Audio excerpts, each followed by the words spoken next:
Niagara College programs immerse students with a highly experiential learning environment enhanced by digital technologies. We place students at the center of all that we do. We are Niagara College. Tired of searching for that one keyboard shortcut? We solve technology so you don't have to. At SkyComp, we are lifelong learners, always upgrading our skills and reading about the next new IT thing. Go to skycomp.ca/learn to better use the programs you work with every day. SkyComp Solutions, your technology support partner.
What a beautiful day, right?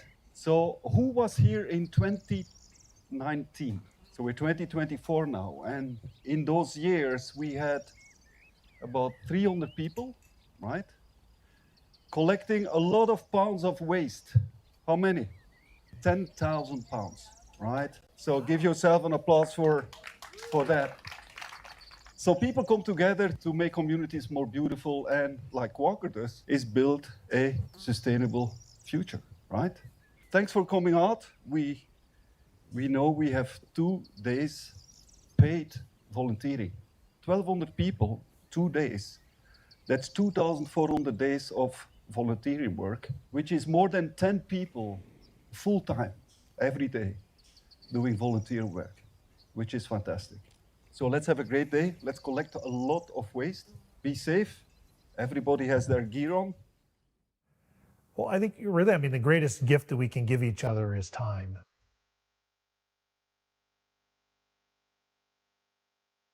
It's really a part of Walker's DNA, and it has been since we first started in 1887. It's a great way to create a connection in the community which we live and work. And I think we recognize at Walker that there's a real need to care for our community, to be able to create meaningful impact and honor our promise that we have of building a sustainable future together, and that word together is really important. Niagara's a great place to volunteer because it's such a unique place with a huge diversity of possible experiences.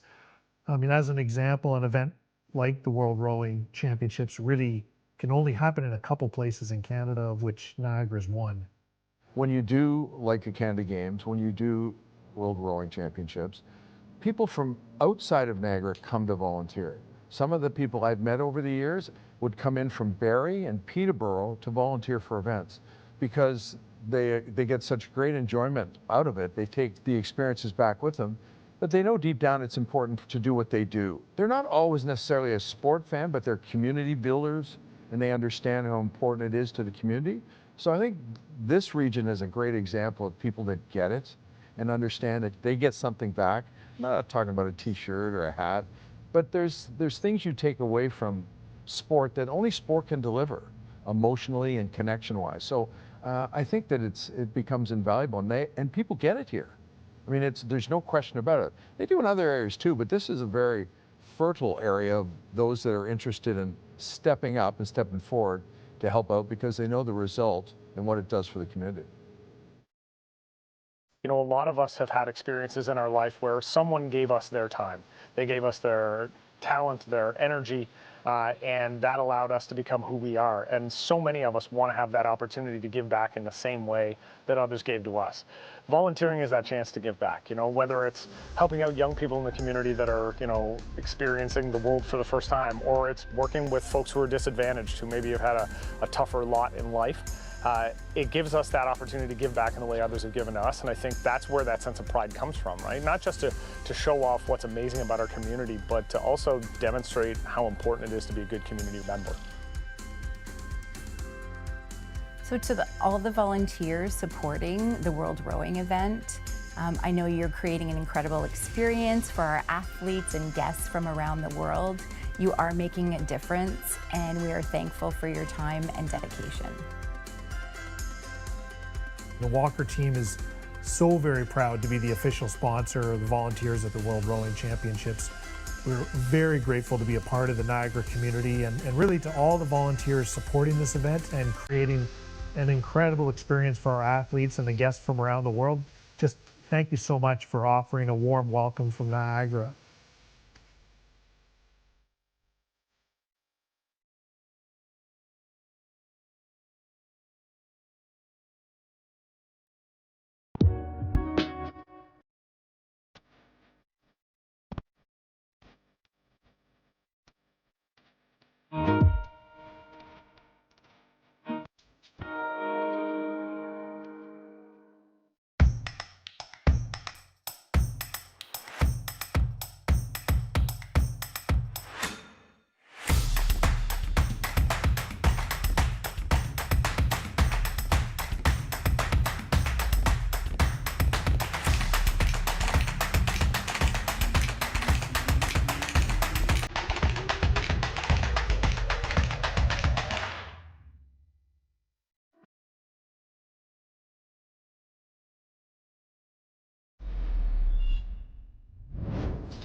Definitely hard going into it, knowing that people might not have faith in you, might not think that you can do it. I've really had to work to overcome that misconception, those stereotypes. I've had a lot of coaches who kind of said to me, like, we can't really take you on as an athlete because of your impairment. You can't do the same things as your teammates. It's holding the team back. I've been called a liability.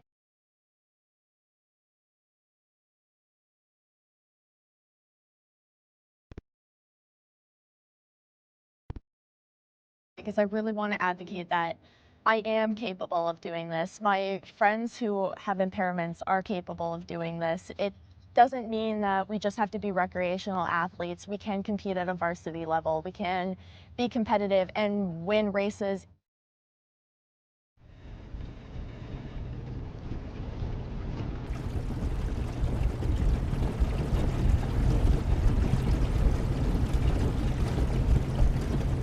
With sweeping, you have to be a lot more, like, put a lot more emphasis on things than you would sculling. If you're at a U23 senior level, you can start being a little bit more strategic in how you place the blade. And I can say that with trusting that you're not gonna pull like a U19, U17 and just The steering is primarily like a timing and like a tech problem. We'll figure it out. I'm Mia Biancanello. I'm from St Catharines, Ontario. I've been rowing for about 6 years now. I row for Brock's team and I row for the St Catharines Rowing Club.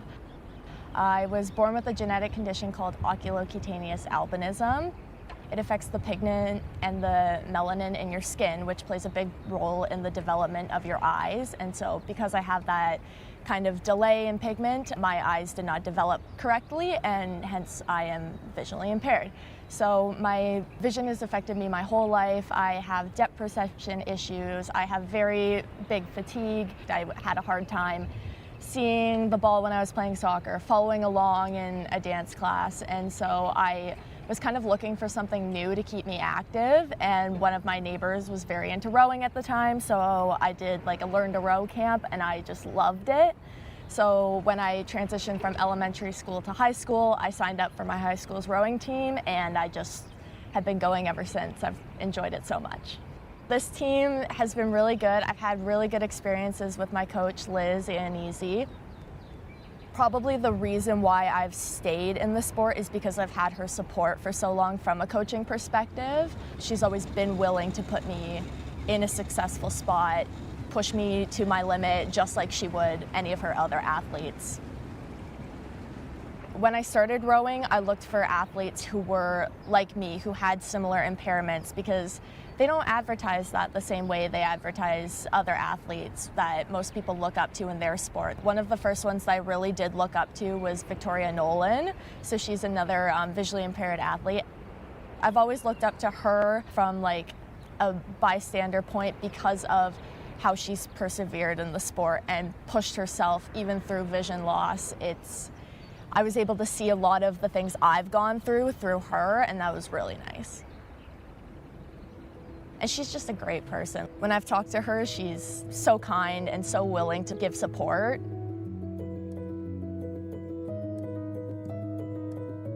What I love about rowing is that in my everyday life, I walk around very careful and nervous. Everything I do is slow because I'm afraid of getting hurt. When I get in the boat, all of a sudden I have that freedom. I don't have to worry about where I'm going. There's someone else steering the boat. I can go as fast as I possibly can, and it's just so exhilarating. You feel like you're flying.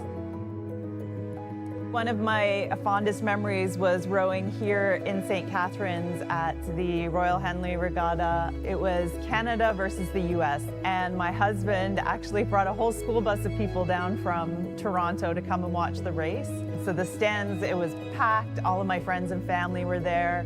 As we were racing, you could hear the whole crowd. It was just a great race. Ended up coming down to a photo finish. We had to sit there and wait for the result.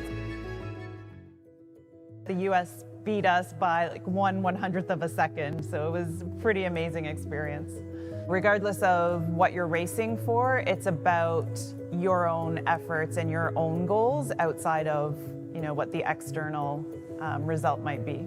You can't have your goal being something that you have no control over, because you're just setting yourself up for disappointment. When you're setting a goal, part of it has to be something you're in control of. So whether it's making sure that you push yourself as far as you possibly can, whether it's, really working on nailing those technical aspects of the race, whatever it is that at the end of the day, you can say you did it, so that you can feel proud no matter what the result is.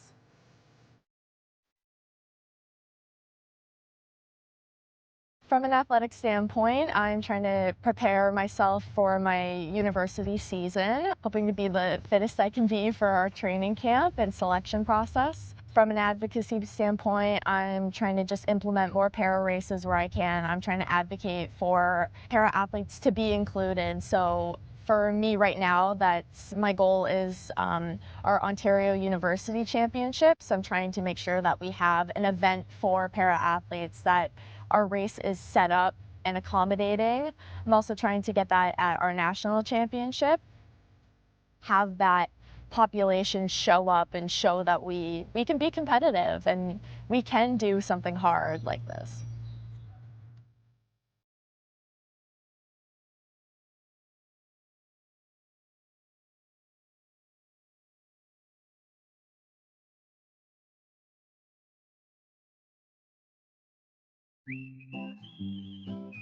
Adulthood is full of surprises, maybe too full of surprises. That's why CAA Niagara has reliable insurance plans.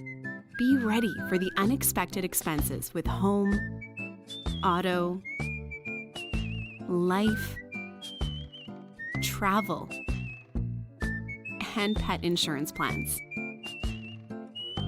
Plus, CAA members get exclusive pricing on all of our plans. Because adulting is hard, but CAA Niagara makes it easy. Click today for your free online quote.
At Genesis Niagara, the most important feature in every Genesis is you. Designed with the simple idea that the experience of owning your Genesis should be as exceptional as the vehicle itself. It's about valuing your time, respecting your lifestyle, and making things effortless, and building a relationship based on trust.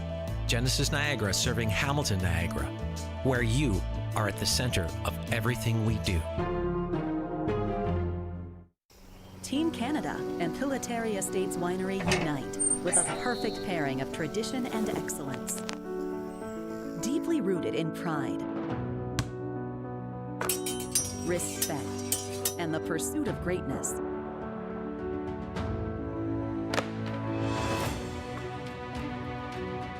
Celebrate the Olympic spirit with every toast.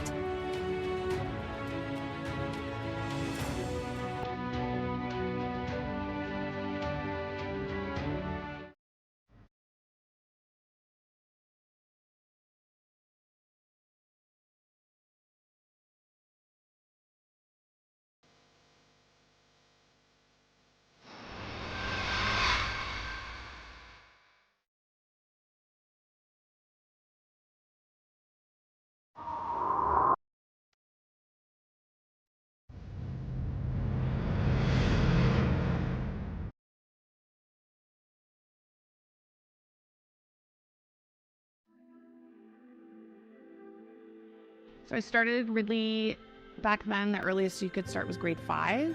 So that was in 1987.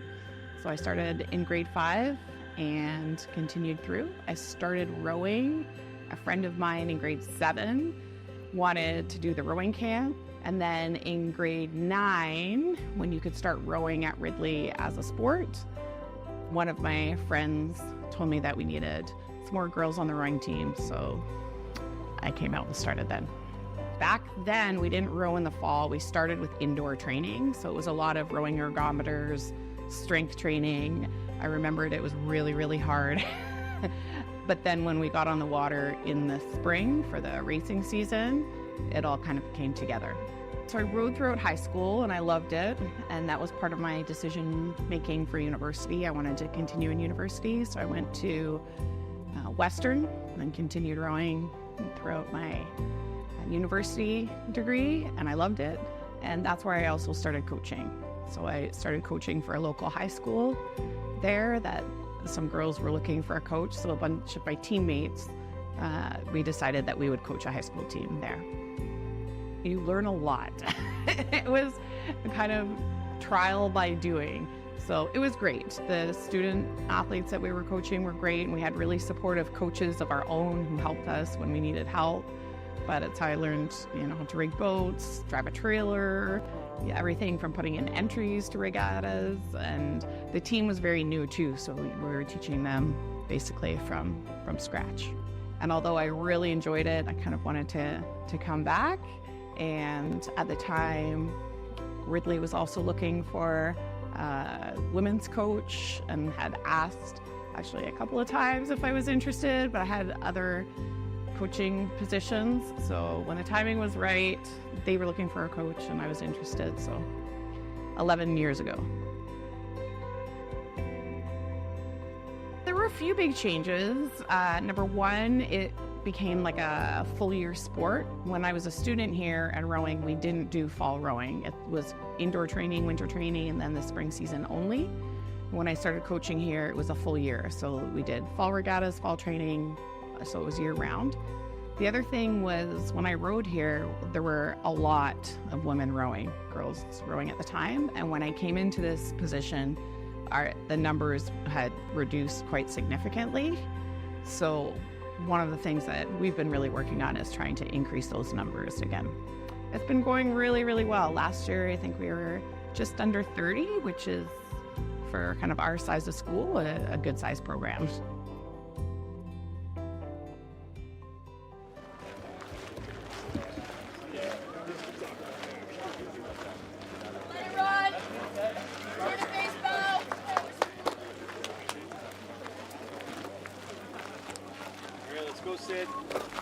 The Women's Championship 8.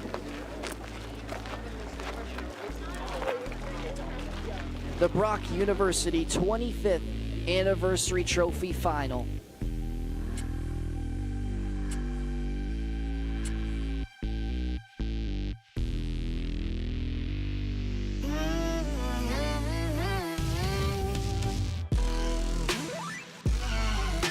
In lane number 3 is Ridley College. Ridley College in the lead as of right now, pulling ahead in lane number 3. Sabrina Seville DeCoxy for the 8-person crew. Novella Russman, Rachel Dirks, Jade Postma, Sydney Swift, Charlotte Peakenhagen, Heather Clark, Tia Lampman, and Chloe Fortner. The gap getting bigger and bigger here for the final push.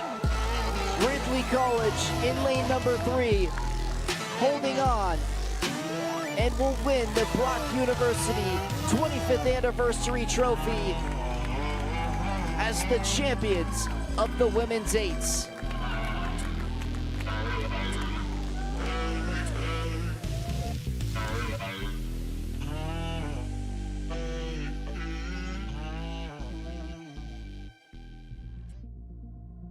I think we are intentional in trying to support all of the programs. So the men's coach and I work really well together. Like, for example, this summer we're team coaching at Team Canada boat. They were looking for a place to host the girls' sweep project, as they called it.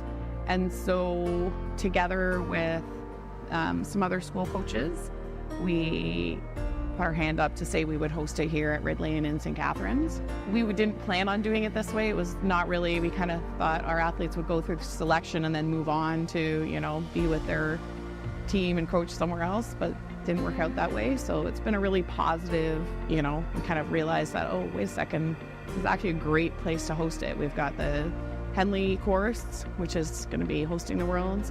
We have all the facilities here that we need. It's been really collaborative with the other school coaches in terms of, you know, building a program and bringing in the athletes. It's been great.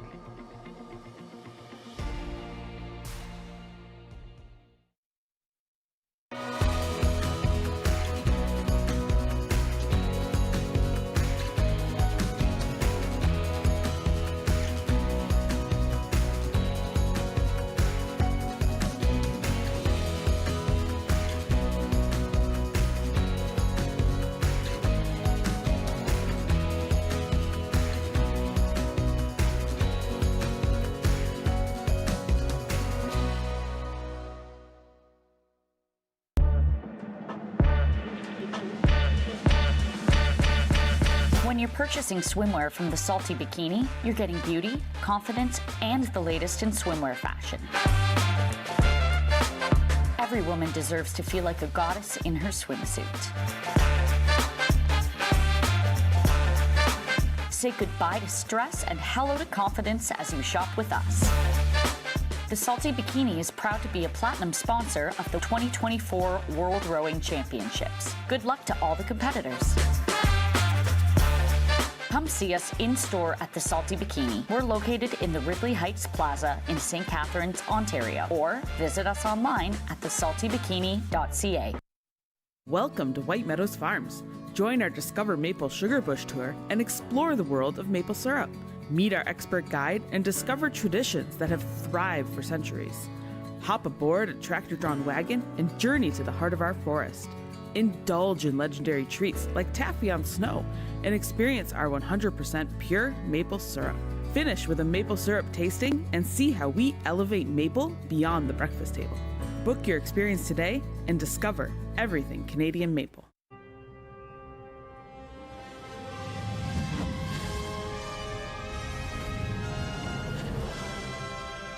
The universe does it with a big bang. Wonderful pistachios. Get cracking.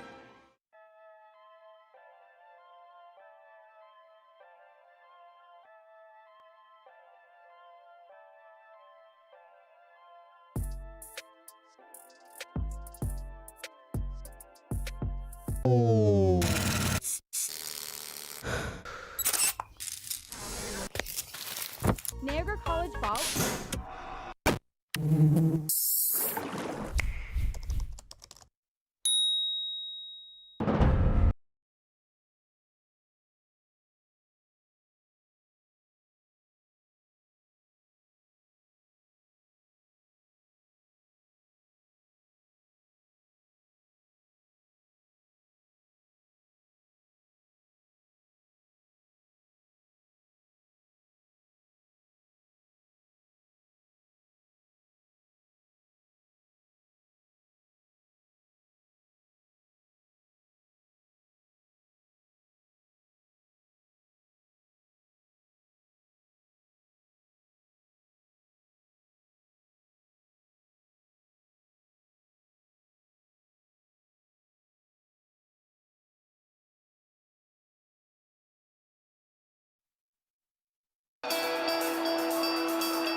Good afternoon and welcome back to the afternoon session of the 2024 World Rowing Championships held here in St Catharines, Canada.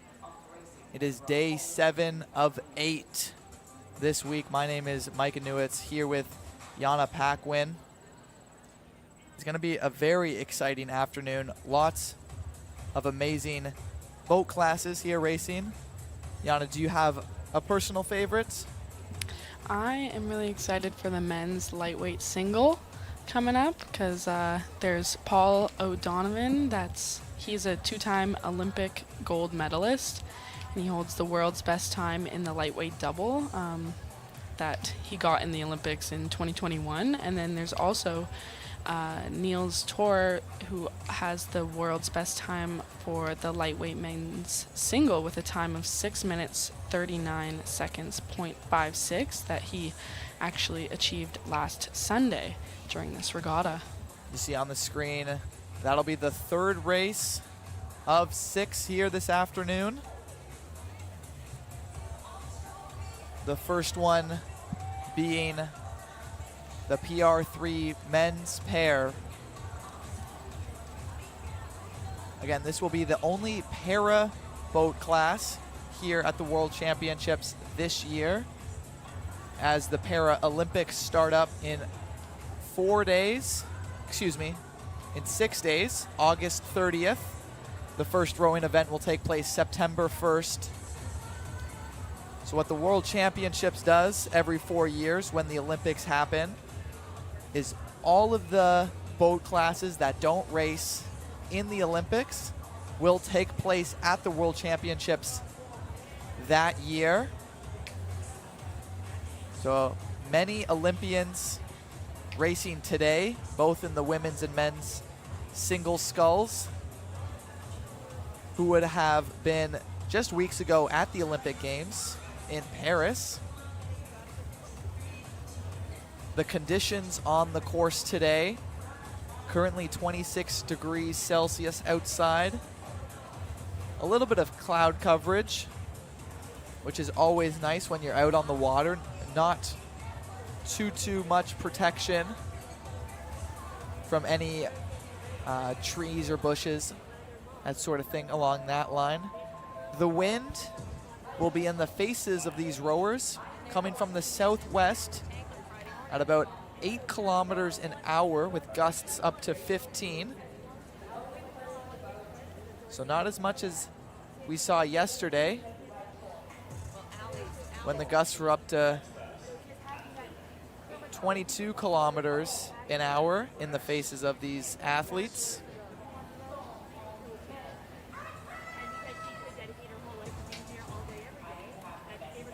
A reminder on just how the medal standings are currently before this exciting afternoon kicks off. Great Britain is currently in first with 5 golds and 1 bronze. Germany in 2, 4 golds, 1 silver, 3 bronze. New Zealand 3rd, Poland 4, Romania 5, United States 6, and Australia 7.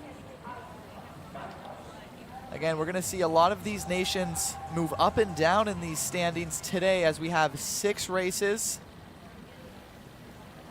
with numerous amount of medals to give out. Although in this race, only one boat will get a medal. So they're racing for gold. Exactly. So when there is only 2 or 3 boats in these A finals, the rule is you have to beat someone to get a medal. So although you could finish in the top 3, if there isn't that 4th boat to beat, unfortunately, like we saw with Canada 2 days ago, they came 2nd in 2 races out of 2 boats. Unfortunately, didn't get the silver medal. But, I mean, you don't have to tell anyone how many people were in the race. All you have to say is, I came 2nd. I've used that one a couple times as well. As you see, Japan in lane 1 in this PR3 men's pair. Italy in 2, Igor Zappa in the stroke, Luca Conti in the bow. For Japan, it's Yuta Sakaguchi in the stroke seat and Toshihiro Nishioka in the bow. As we are moments away for kicking off the first race of this afternoon session. In for 6 Japan. A finals. Italy. Countless of medals. Attention. Red light. With the electronic beep, the race kicks off with Italy coming out to a quick start here. Rate of 46 strokes per minute, and Japan has rate of 36. In the preliminaries on Tuesday, Italy won this race with a time of 8 minutes and 26 seconds. Japan 9 minutes and 5 seconds. So about 40 seconds difference in the preliminary race earlier this week. Now would be a good time to mention Tuesday was the worst conditions we've seen all week. So I expect the times to be quite a lot better than that 8 minutes and 26 second mark set by the Italians on Tuesday. As you see the difference between stroke rate, 38 to 39 for Italy, 35 for Japan. And Jana, just talk about quickly, why is it so important to get off to a quick start as we see the difference between these 2 boats? Well, yeah, so during your start, you usually do a piece, and then it is really important to settle in, but you do want to get that fast jump and get ahead as soon as you can. Normally, you can't count a boat out even if they are behind. Even for most of the race, we've had a few races today where the underdog just came through and won that race, but you can see Italy had a very fast start, very good starting piece, and that helped them get out ahead in front of Japan right now. But Japan's still steadily moving, both at a rate of 34 and 35, very close in rate, but Italy is kind of making that gap between Japan a little larger, trying to pull away, and they're just past the 500-meter mark. Yeah, close stroke rate between the two boats, but Italy got off to a quick start there. Now 36 meters in front of the Japanese boat. Luca Conti in the bow for Italy has plenty of experience. He was a part of the PR3 mixed 4 and the PR3 double scull boats earlier this year in the European Championships. Will now join forces with Igor Zappa in the stroke seat as they look to capture gold and the title of world champions. And then for Japan, Toshihiro Nishioka has Paralympic Games experience in the mixed 4. So again, both high-level experience athletes between the two boats. 50 meters difference now between them. And you can see a little bit of a different speed between the two. Italy has just a little bit higher of a stroke rate, 34 strokes per minute as they cross the halfway marker. Also with that, they're moving at a little bit of a faster speed at 4.5 meters per second, which is why we see this lead growing for them, as it is now 13.5 seconds in front of the Japanese boat.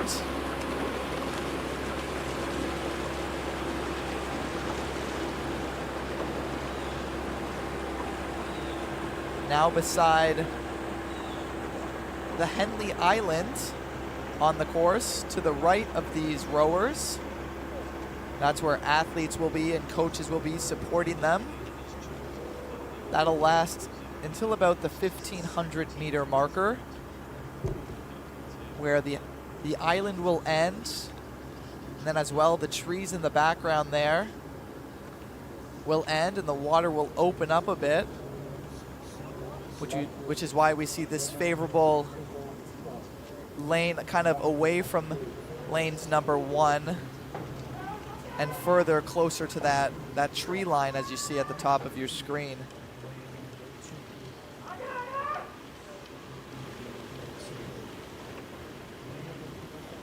You can see there's so much power in every stroke. If you look at the puddles, you can see how far they get pushed forward past the stern of the boat. That's what you want to see. That's what you focus on during training. At least that's what our coaches would tell us, is really focus on how large your puddles are. You want your puddle to be bigger than your teammates, and you just want to keep trying to push harder and have a more powerful stroke each time.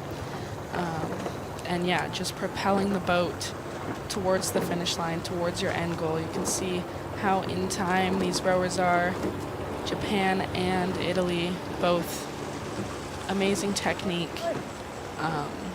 Even though Japan had a little bit of a slow start, they're still going down the course at 34 strokes per minute, which is not a bad rate. We've seen way slower in rate today. The one was 29 strokes per minute, which is a very, very slow race pace. Japan increasing their speed now up to almost 5 meters per second. They were below 4 there for a few hundred meters, and you can see the gap increased to 90 meters between the Italians and the Japanese, as it looks like coming in the last 250 meters or so, Italy will win gold here in St. Catharines, Canada, claiming the title of world champions. As we hear the fans coming from Italy welcome them back to the finish line in the grandstand here in the Martindale Pond.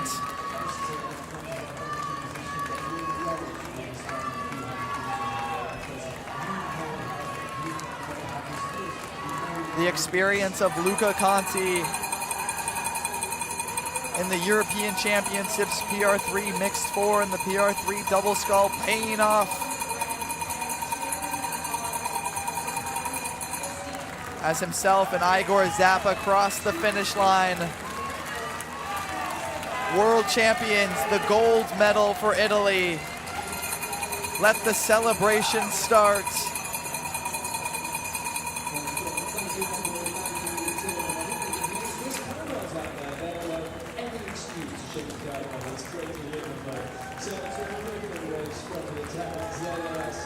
Italy wins their first gold medal here at the 2024 World Championships, increasing their total now to 9, leading all nations.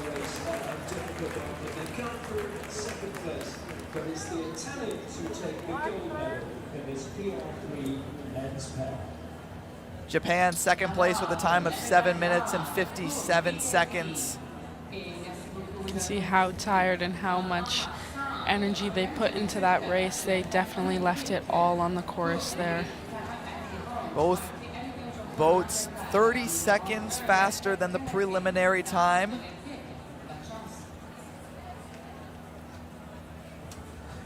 With Italy almost beating their prelim time by a minute, just 3 seconds off of that. So you can definitely tell the course has gotten faster as this week has continued. The fastest times, of course, we saw were on Sunday, as we saw one world's best time be broken by the Italian in the men's lightweight single sculls, as we'll see that after the women's lightweight single sculls, which is the next event. This one should be world class. One of the best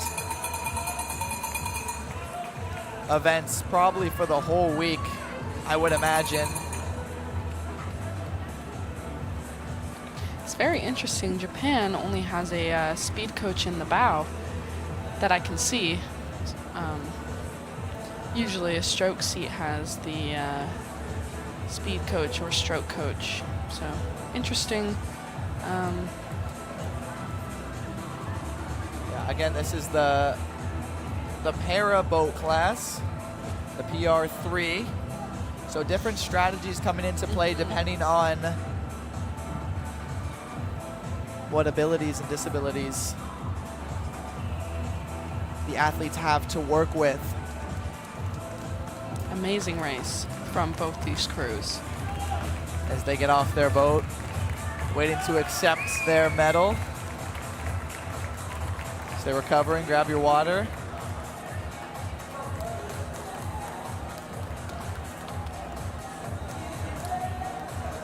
Again, winning the prelim race on Tuesday. Kept the strategy relatively the same. Which again shows as they had another dominant performance over the Japanese, beating them again by around that 30-second marker. We'll get back to their victory ceremony right after the lightweight women's single sculls.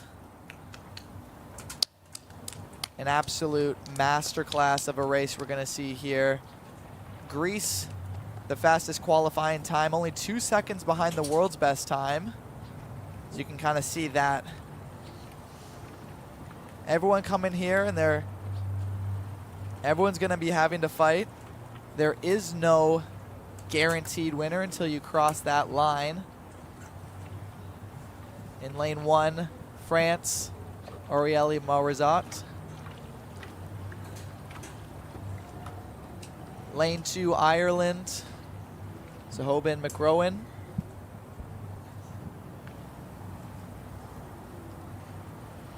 Romania, Unila Kosmiuk.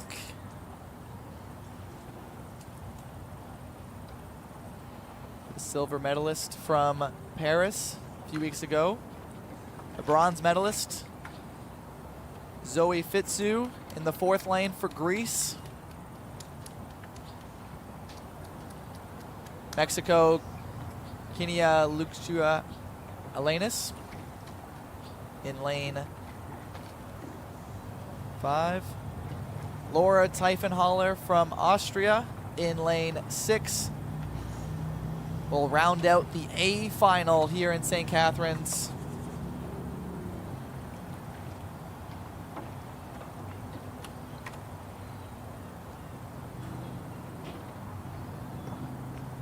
France, Ireland, Romania, Greece, Mexico, Austria. Attention.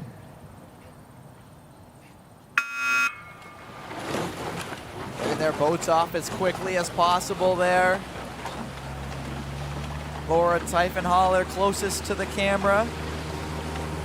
There you see the Paris silver medalist in the lightweight double sculls, Unila Kosmiuk, the bronze medalist, Zoe Fitsu for Greece.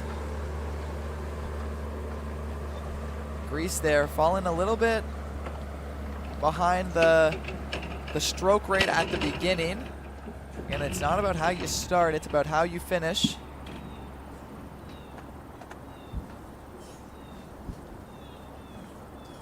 All around that 40 strokes per minute marker as they get real comfortable into their race pace, which they will be in for almost the remainder of the 2,000 meters.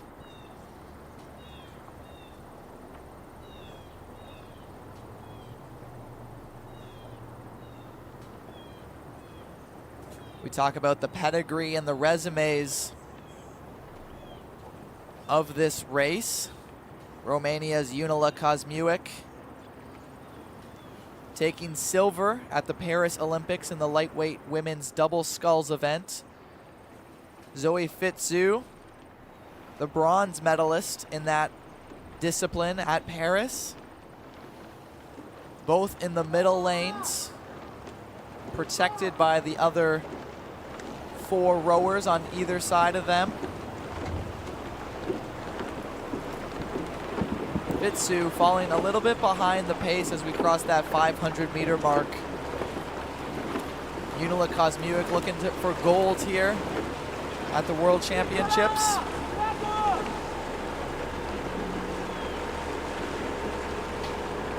Ireland's McCrowan is the reigning world champion in this boat class and took gold at the World Rowing Cup 2 earlier this season.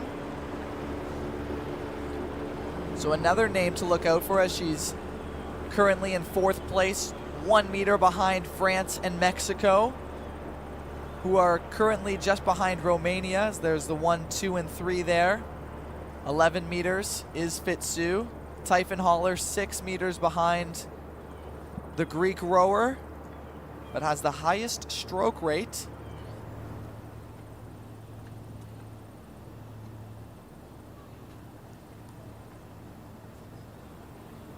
You see just how calm this water is, perfect rowing conditions.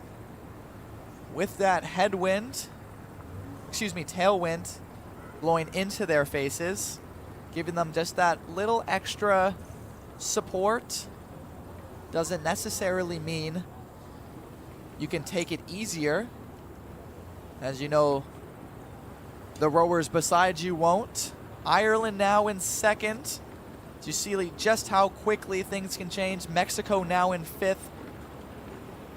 3 meters behind medal contention. As it stands right now, Romania, Ireland, and France are in those positions. Fitsu, really good job at staying consistent. She really hasn't overextended herself too early. You have to imagine she's saving a lot in the tank for the end piece that she'll put together there. 100%, because she was falling behind a little bit at the start, but I think she probably did some sort of piece in that middle 500 meters, because now she's sitting at 3rd place, right behind Ireland. And France is falling behind a little bit now, 16 meters behind Romania. Laura Tiefenhaller of Austria got 4th place in the B finals in the double sculls at the Olympic Games just a few weeks ago. So again, she would have been competing against Junela Kosmiuk of Romania and Fitsu of Greece in those semifinals in that lightweight double scull event, finding herself in 6th place. Again, the resumes in this are outstanding, as the top 3 right now, with about a 10-meter difference between themselves and 4th place, are putting up an amazing race, as we still have 600 meters left to go in the A final women's lightweight single sculls here at the World Championships in 2024, St. Catharines, Canada.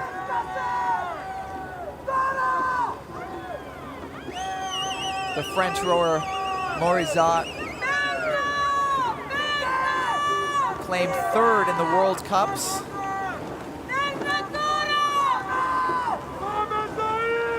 Earlier this year, again finding herself just out of medal contention.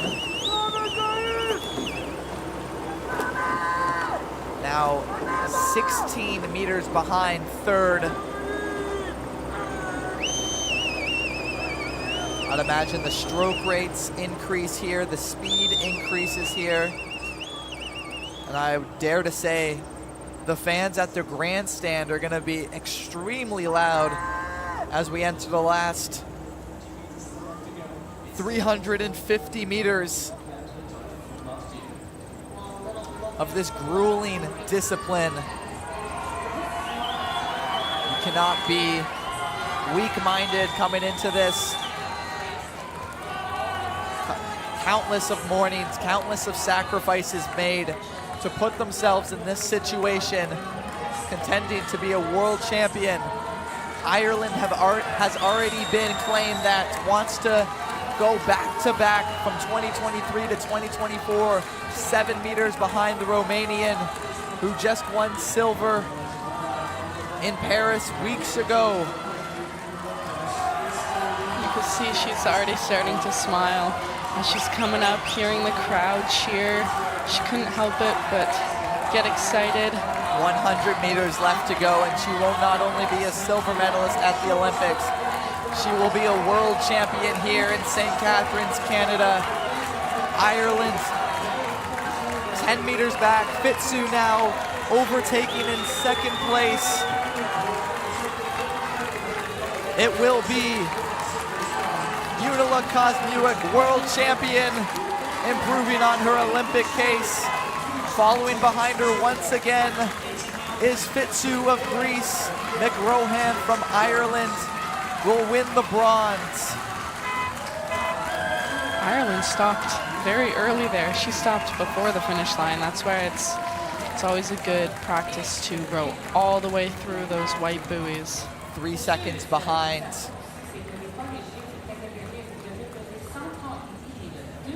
Fitsu with the best time to qualify for this A final was at 7 minutes and 25 seconds to get into this A final. Unila Kosmiuk had a time of 7 minutes and 29 seconds. A little bit of a slower race, but thrilling nonetheless, as the top three were only 3 seconds apart from each other. And if that's any indication of how the men's lightweight single sculls is going to go, I would suggest keeping the broadcast on as we turn our attention to the PR3 men's pair victory ceremony.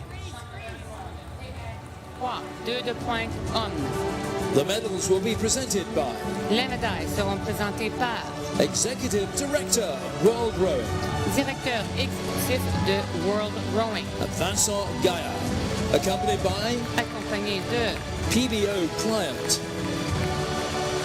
client PBO, Margaret Nicholson. Winners of the gold medal and the World Rowing Champions. Vainqueur de la médaille d'or et champion du monde. Italy! Italy, represented by L'Italie, représentée par Luca Conti, Igor Zappa,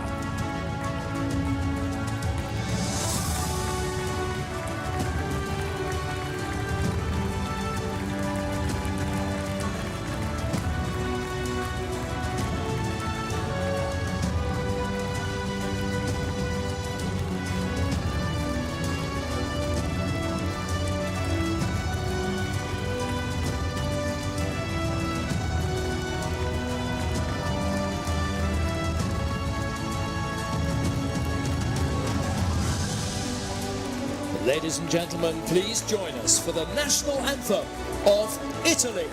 Mesdames et messieurs, si vous le pouvez, veuillez vous lever pour l'hymne national de l'Italie.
Ladies and gentlemen, let's hear it for our medalists. Mesdames et messieurs, veuillez applaudir vos médaillés.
2 minutes.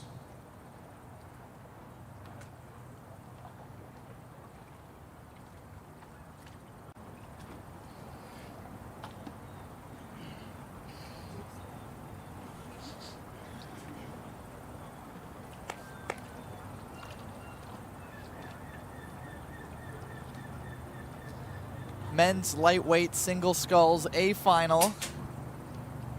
Another tremendous event with heavy hitters.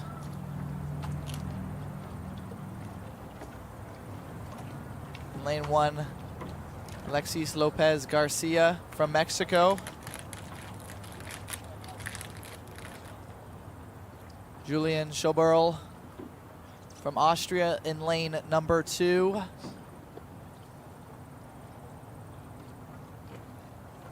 Antonius Papakonstantinou, lane 3 for Greece. Lane number 4, Paul O'Donovan from Ireland.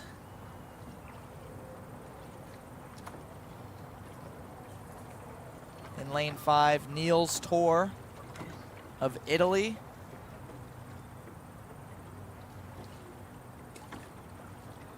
The American Samuel Melvin in lane 6, closest to the cameras, as we are just moments away from kicking off one of the most anticipated boat class finals this week. Mexico, Austria, Greece, Ireland, Italy, United States. Attention. They're off. We talked just how important it is to get off to a hot start here. Stroke rates, the Austrian up 55 strokes per minute is incredibly high, as everyone's is about mid-40s at the moment. Again, the first 5 to 10 strokes is usually the fastest stroke rate we'll see during the race, as they find now their race pace, usually just under that 40 strokes per minute marker. Let's get into who's racing here today.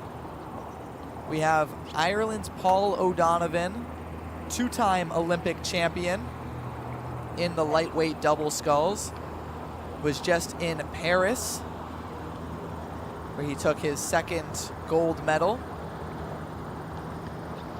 Antonius Papakonstantinou took bronze as well in that lightweight doubles scull behind O'Donovan. So in this race alone, we got 2 Olympians that had both medaled, deciding to try and become a world champion here, as well as an Olympic medalist. This time solo in the boat. Every single rower less than a second apart from each other as they cross the 500-meter buoy.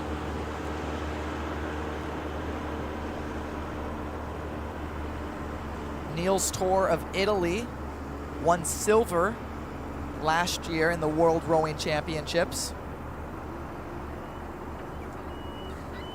Is also the reigning European champion.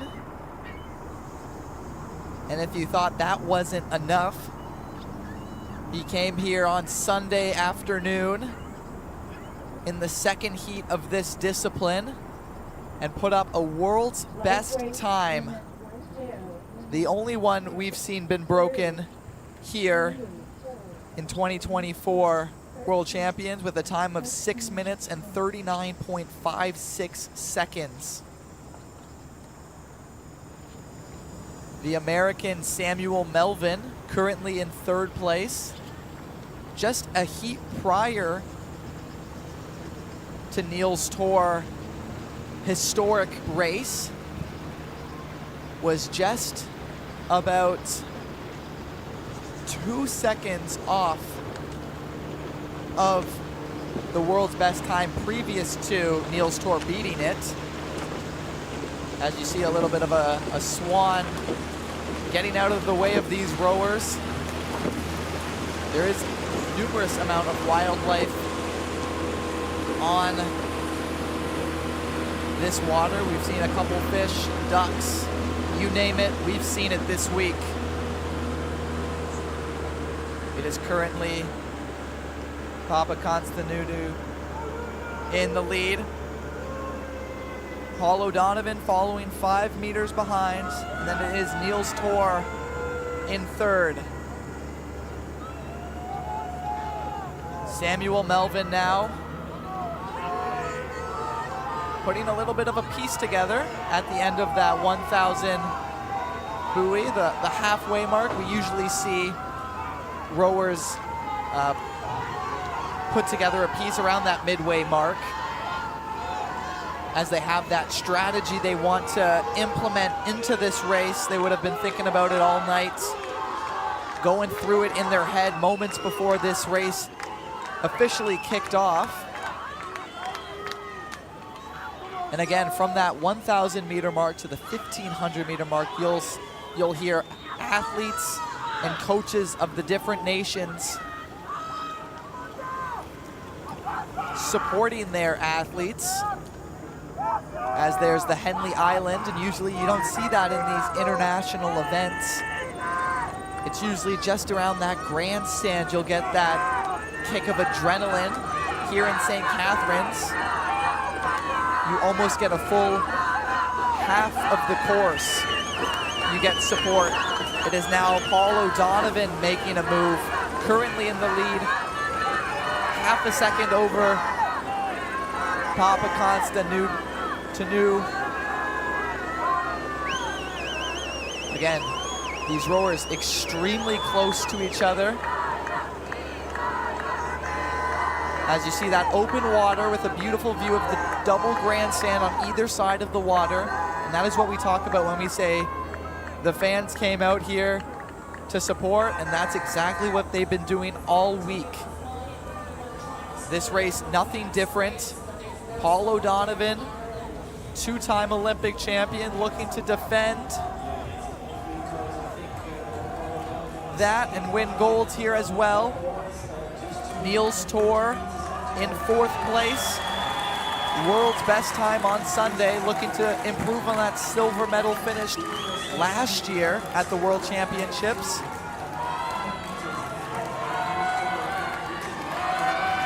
The bronze medalist from Greece, 14 meters behind now, Paul O'Donovan of Ireland. As they're in the red buoys now, 250 meters left to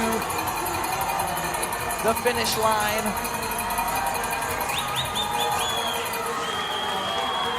13 meters now difference between Ireland and Greece. It will be the 2-time Olympic champion bringing home the world champion title now here in St. Catharines, Canada.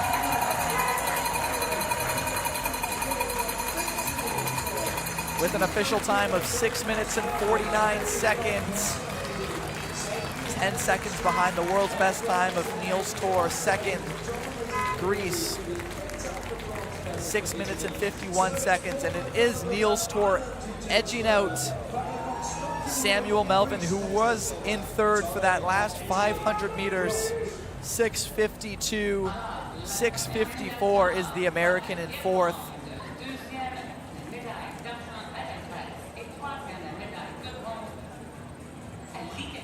An absolute treat, as it is only the third race of the afternoon session. You see Niels Torr, the current world's best time holder, on this course as well. Just enough to give him the edge over Samuel Melvin, who is beating him for a number of hundreds of meters up to that point as we head to the victory ceremony of the women's lightweight single sculls. Just the race prior to this one. Championnat du monde, skiff poids léger femmes. The medals will be presented by Les médailles seront présentées par Executive Director of World Rowing, Directeur exécutif de World Rowing, Vincent Gaillard, accompanied by accompagné de President and CEO of CAA Niagara, Président et PDG de CAA Niagara, Monsieur Peter Van Aswick. winner of the bronze medal representing Ireland, Vainqueur de la médaille de bronze représentant l'Irlande, Siobhan Macron.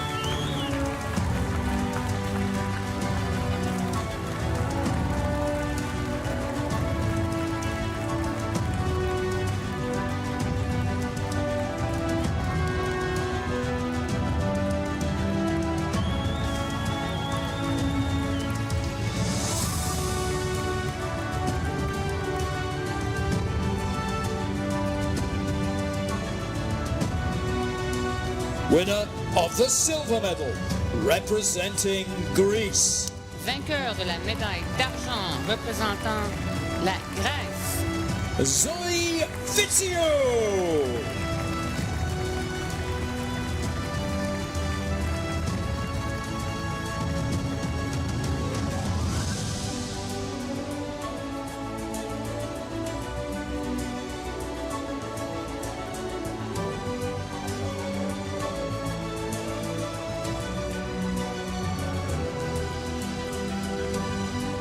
Winner of the gold medal and the World Rowing Champion representing Romania, Vainqueur de la médaille d'or et championne du monde représentant la Roumanie, Ionela Kosmiuk.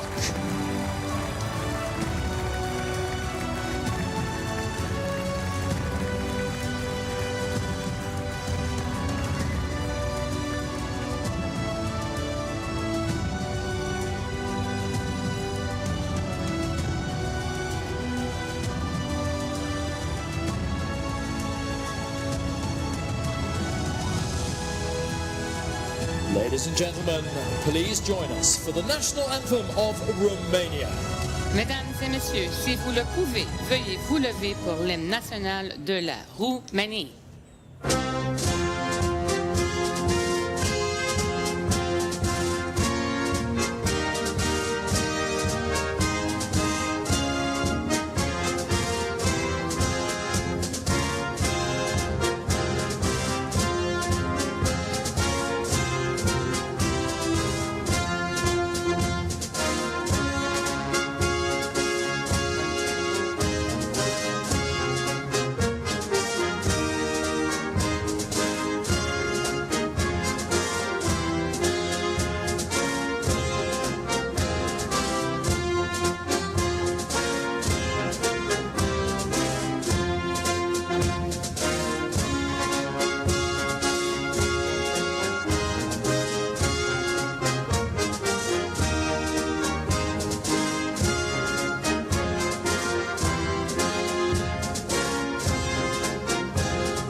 Ladies and gentlemen, let's hear it for our medalists. Mesdames et messieurs, veuillez applaudir vos médaillés.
with the victory ceremony ending for the women's lightweight single sculls. You can see just the emotion and how much it means to these athletes to finally win that world championship title. Moving now to the women's lightweight pair. So again, we mentioned this in the first race of this afternoon session. There's only 3 boats.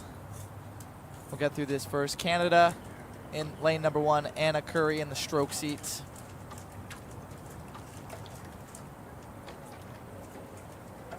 Poland in lane number 2. Katarzyna Welna in the stroke seat for Poland.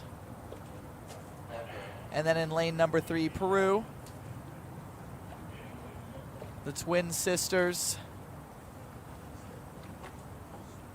Valeria Palacios in the stroke seat in lane 3. Again, just mentioning now, there are 3 boats in this finals. Unfortunately, how it works is only the top 2 will win medals, as you have to beat someone to earn that medal. So with there's being 3 boats, only 2 medals up for grabs. And of course, the title of world champion will be named in just a short 2,000 meters. Canada, Poland, Peru. Attention.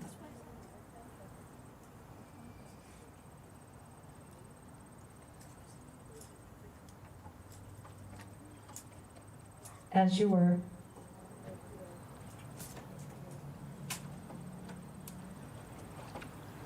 Just a little bit of, I will restart. A little bit of movement there by the boats. The anxiety, the excitement of the A finals, of course, cannot be understated. Canada. Athletes definitely feeling Poland, the pressure of this Peru. moment.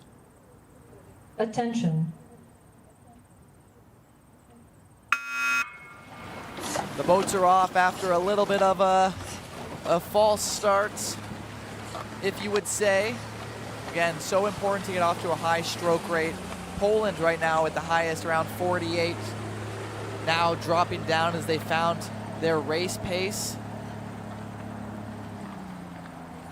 Again, 5 to 10 strokes as they want to level themselves out. They're a little bit crooked, and you don't want to waste the energy you have swerving on the lines in between the lanes. You want to be able to get to the finish line kind of as straight as possible, in terms that results to being as fast as possible as well.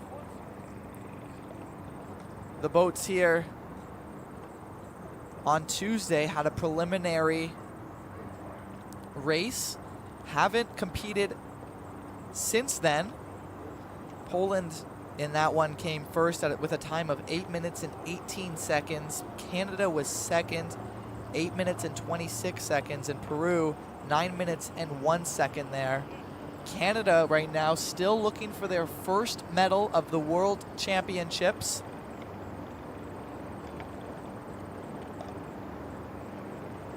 Peru as well. So one team here will get the only medal for their nation so far, as we have a few races left to go today and tomorrow. It is currently Poland in 1, Peru 3 meters behind them, and Canada 6 behind the leaders as they cross the 500-meter buoy. Tuesday we saw a lot of slower times as the water and the weather conditions were not favorable for the rowers. Since then, it has gotten much better, with the wind now pushing them towards the finish line. It's 27 degrees Celsius here in St. Catharines. Again, like I said, the wind 9 kilometers an hour, tailwind with gusts up to 17 kilometers an hour. Canada falling behind the marker just a little bit. You'd have to think the adrenaline that's going to be coming from the grandstands, the energy from the fans to the athletes will transfer well for Canada being on home soil. Poland currently 5th place in the medal standings. They have 2 golds and 1 silver. Looking to add to that here.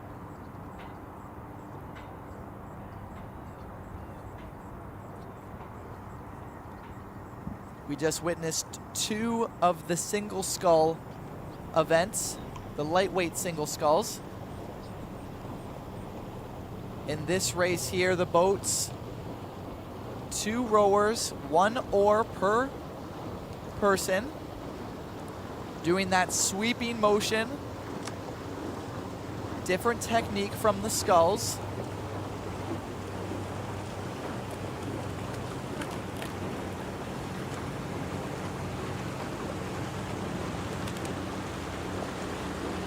Sierra Stevenson of Canada having to take a leave of absence from her job in Vancouver so that herself and Anna Curry can train together for this competition. Again, it's all about managing the outside things. Still have to work, still have to provide for yourself and your family. Countless of sacrifices have to be made. Not only your sacrifices, but the sacrifices from the people around you. Poland now up to a commanding lead of 21 meters in front of the Peruvians. Canada maybe just out of reach of the gold medal, but only 10 meters behind Peru.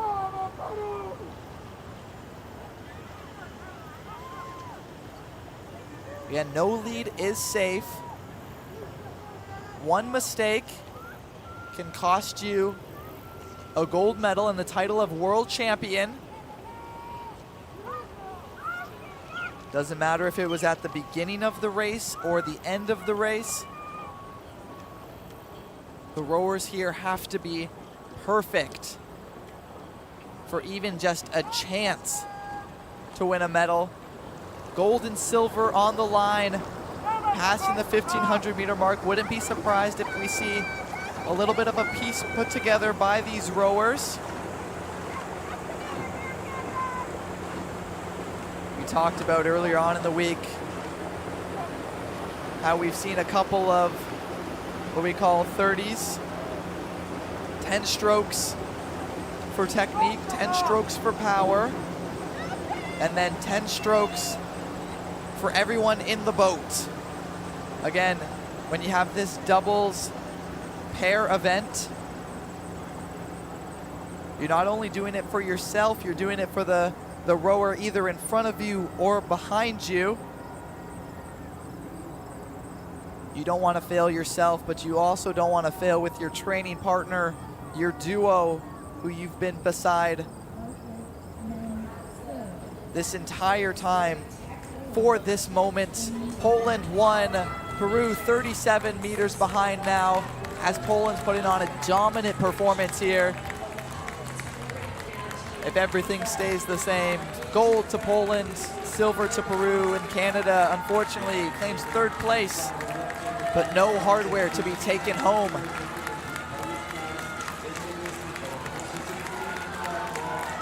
And we see just the splashes and the puddles being made from the blades. So much power from these boats being produced. Poland will be your 2024 world champions in the women's lightweight pair final.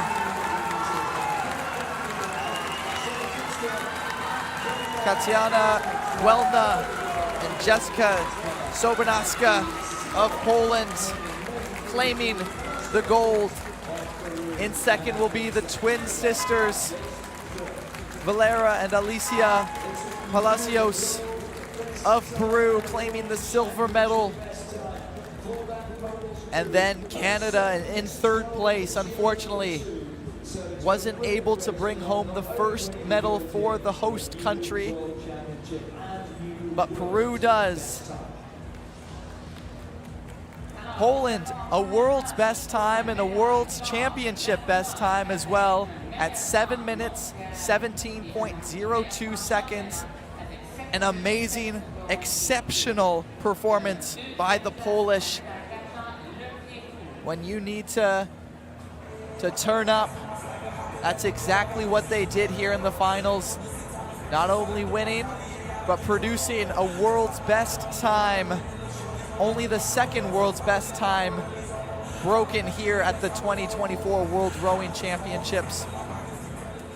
As we now look at the victory ceremony for the men's lightweight single sculls.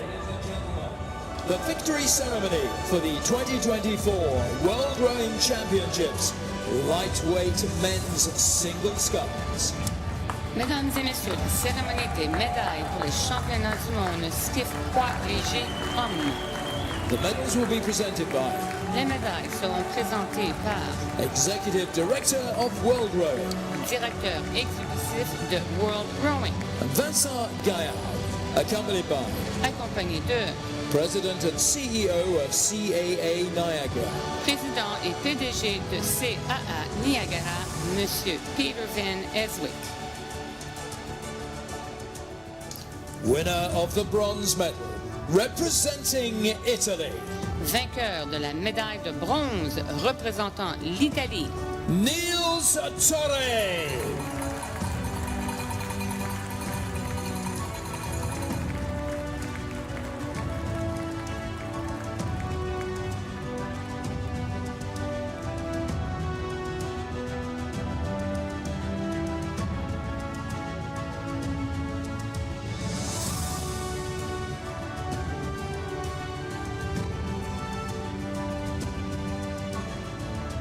Winner of the silver medal, representing Greece, Vainqueur de la médaille d'argent représentant la Grèce, Antonios Papakonstantinou.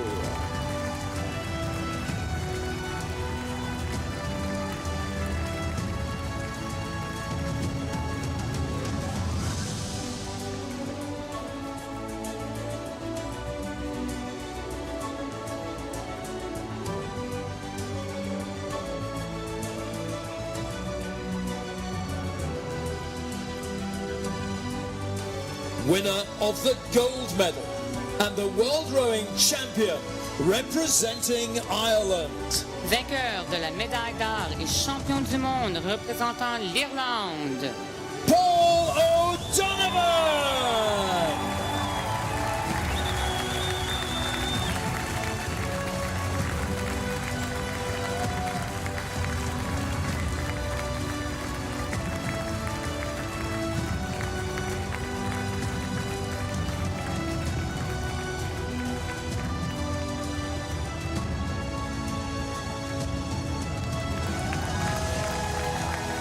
Ladies and gentlemen, please join us for the national anthem of Ireland. S'il vous plaît, si vous le pouvez, veuillez vous lever pour l'hymne national de l'Irlande.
Let's hear it for our medalists. Veuillez applaudir vos médaillés.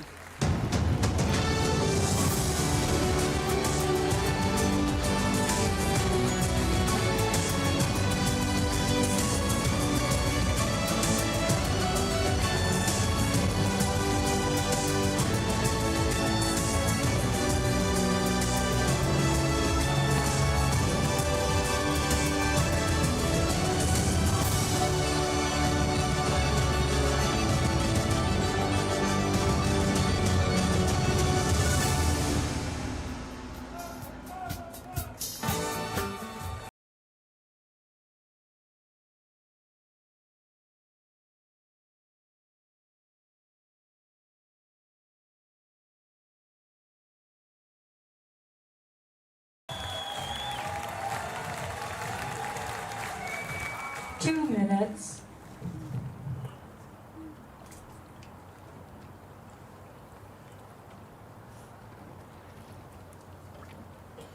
The lightweight men's pair, only 5 boats in this race. The fastest qualifying time was from Austria with 7 minutes and 28 seconds. Again, on Tuesday, it was the preliminary race for seeding here on this finals day. In lane 1, Thailand.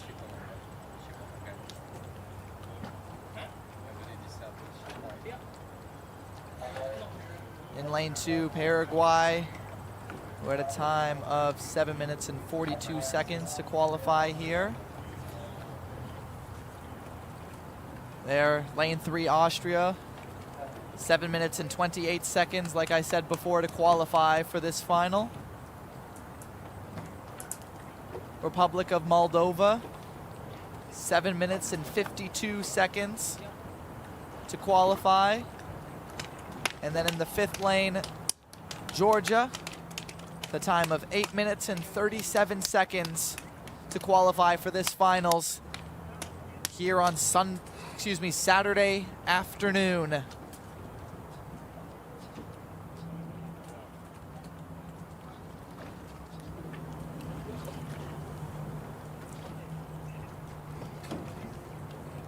Thailand, Paraguay, Austria, Moldova, Georgia. Attention. The boats are off. 2,000 meters to claim the title of world champion here in 2024. Austria off to an extremely fast 10 strokes. Now we're up to 50 strokes per minute. We're the fastest qualifying time. It is off the block.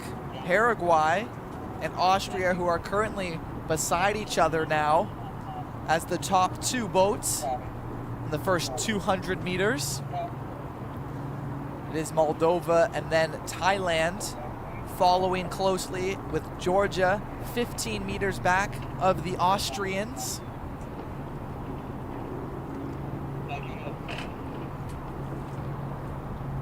It is Moldova who has the most experience in this race. They took bronze last year in this boat class at the World Rowing Championships. And then earlier this year, they had the same color of medal around their necks at the European Rowing Championships. So again,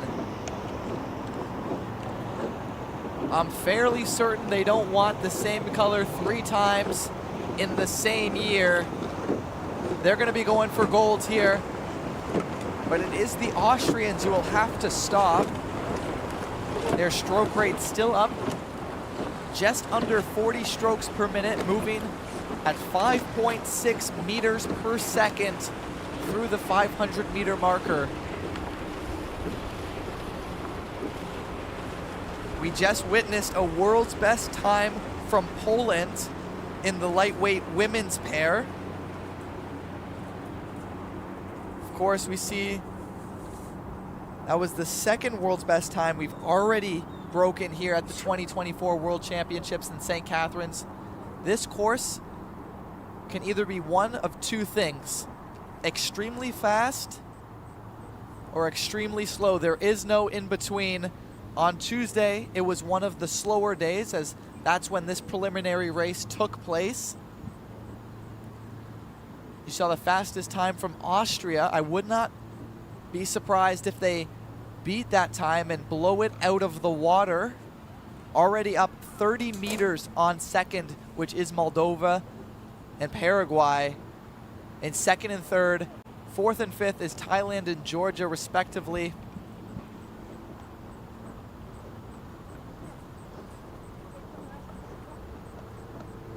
Austria's Konrad Holt And Paul Ruttman beat the Moldovians in the Europeans earlier this year, and they took gold in that, looking to take that to the world stage now as they cross the 1,000 meter mark, well in front of their competition, 40 meters, which translates to a time of 8 seconds. But that seems to be the only dominance on this course today. Moldova, Paraguay, and Thailand all within 1 second of each other, fighting for what now is second place and the silver medal. Paul Ruttman of Austria in the stroke seat, 45 meters in front of his opponents. Started rowing in 2000, rowed for 10 years, and then only took a short break of 12 years and started rowing again in 2022.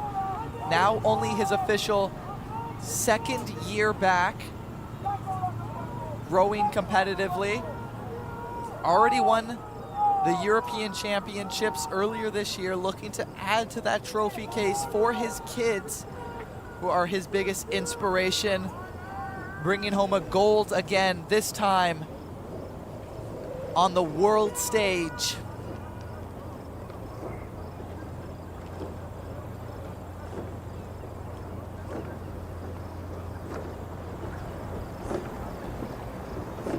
See Moldova on your screen.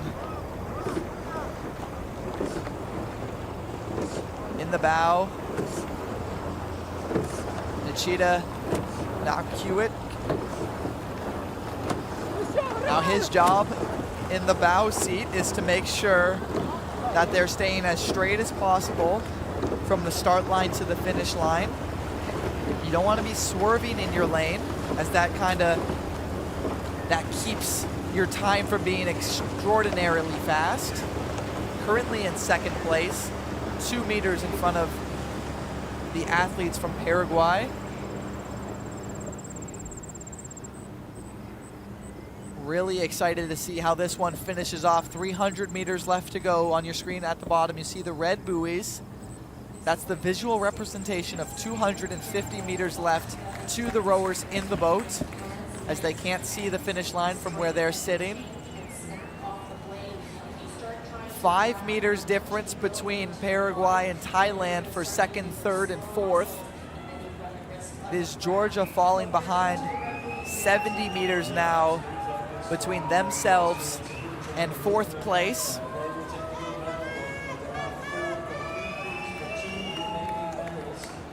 Again, it's not a surprise for Austria, as they are currently in their best form. Moldova, though, winning bronze last year in this boat class, looking to improve on that. They're going to have to make a huge push at the end, but it will be your Austrians, world champions here in 2024.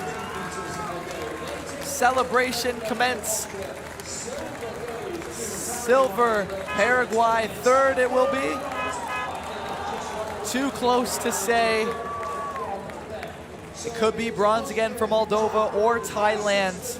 6:34.78 for Austria, 6:42.54 for Paraguay. Third place, it is Moldova, repeating in that bronze medal position for the second year in a row with 6:44.57, 0.2 seconds better than Thailand at 6:44.72. Georgia finishing off with a time of 7 minutes, 5 seconds, 0.57. You see second place, Paraguay. First, of course, Austria after a really dominant performance. No one close enough to even make a push at the end to come within 50 meters of them. There you see Thailand, who came fourth place, just missing out on that bronze medal, as it is Moldova,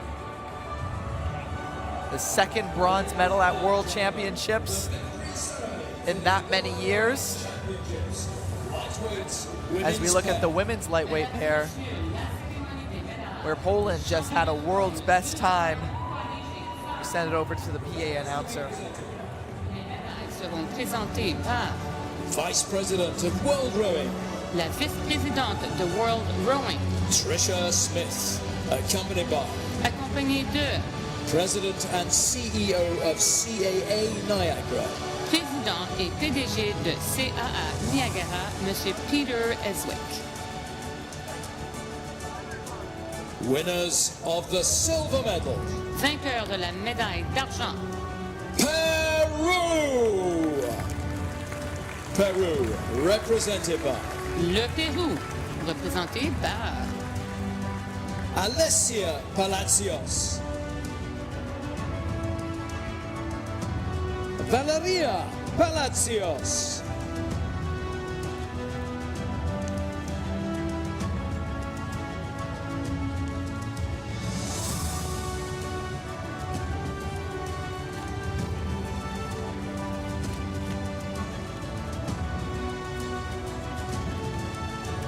winners of the gold medal and the world rowing champions, vainqueur de la médaille d'or et championne du monde, Poland! Poland represented by la Pologne, représentée par Jessica Sobocinska, Katarzyna Welna,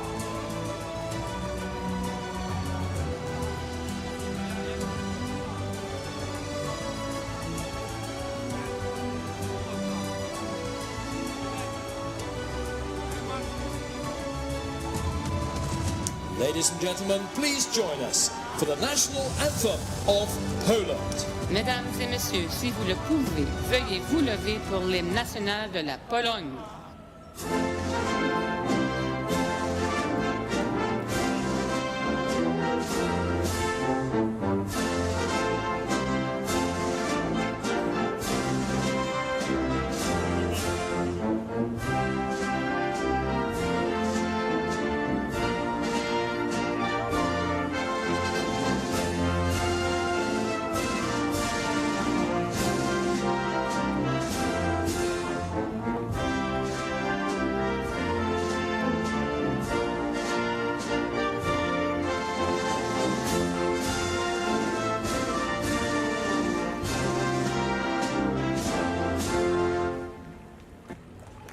Ladies and gentlemen, let's hear it for our medalists. Veuillez applaudir vos médaillés.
You see on the medal standings there, Great Britain 1, Germany 2, Poland winning their 3rd gold medal in the women's lightweight pair. And we've seen Ireland win their 2 gold medals today. Excuse me, 1 gold medal and the 1 bronze in the single women's and men's lightweight single scull.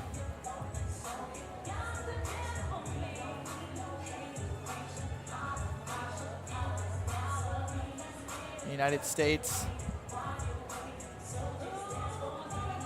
in 8, Australia 9, Greece 10, Spain 11.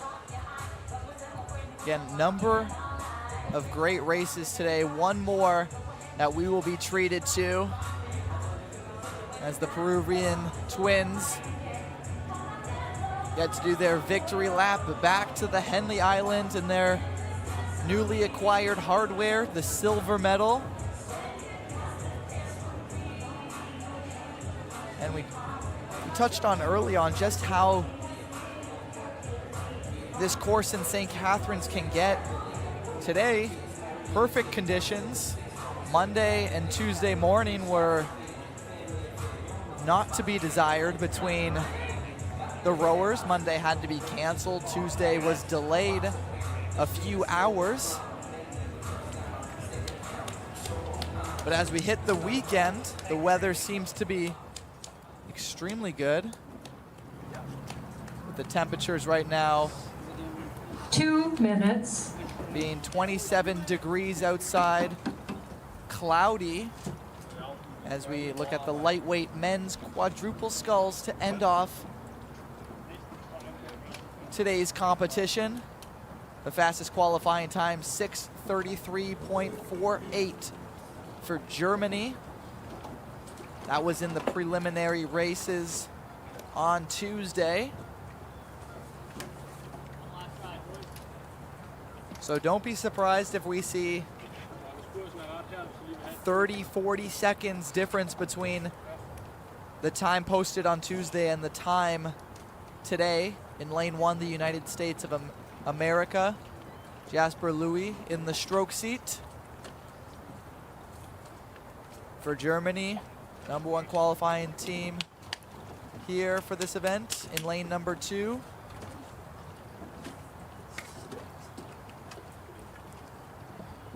Mexico in lane 3. Only 3 seconds behind the Germans when qualifying. And then Denmark in 4. Looking for their first medal of the World Championships.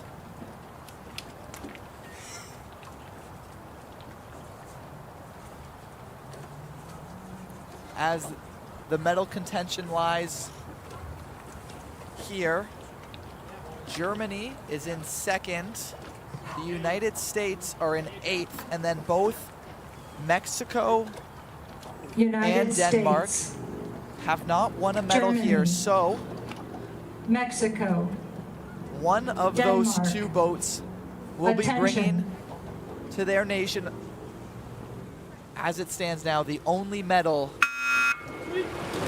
as the race kicks off. 2,000 meters before we get to the victory ceremony, the last race of Saturday afternoon before Sunday's U19s finals. USA, a real powerhouse when it comes to stroke rate and starting strong. The highest at 50 strokes per minute, 4 strokes better than the Germans.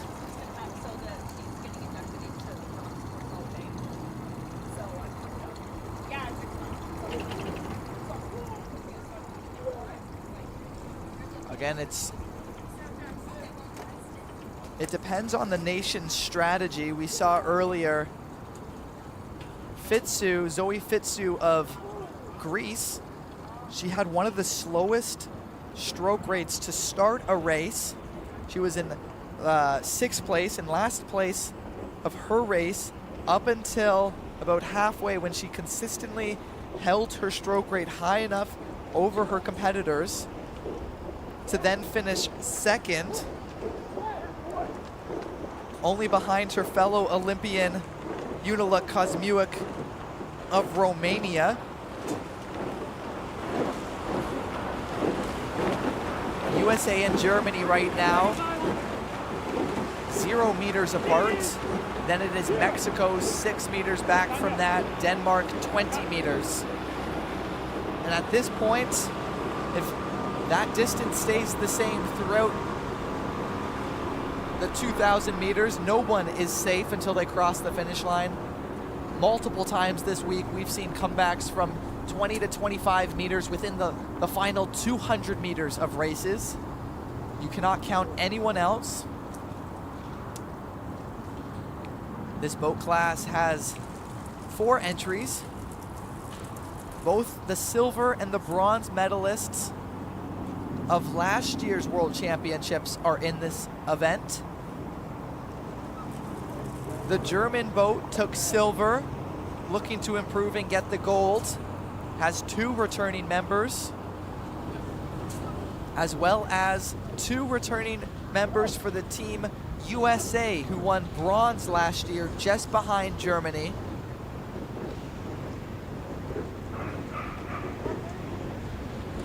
As the stroke rates are all 38 to 39 strokes per minute between every one of these 4 boats.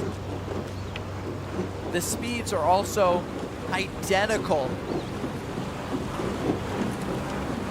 There's your top 3. Denmark just a little behind them, 27 meters behind, but still close enough to put a piece together near the end of the race.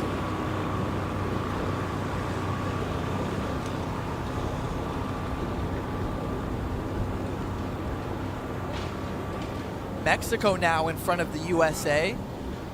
Germany holding their position by the smallest of margins between themselves and the Mexicans. USA 3 meters back now. Speaking of Mexico, they have the most international racing experience so far this season out of these 4 crews. Miguel Carballo Nieto, having raced in the lightweight double sculls event at the Paris Olympic Games just a couple weeks ago.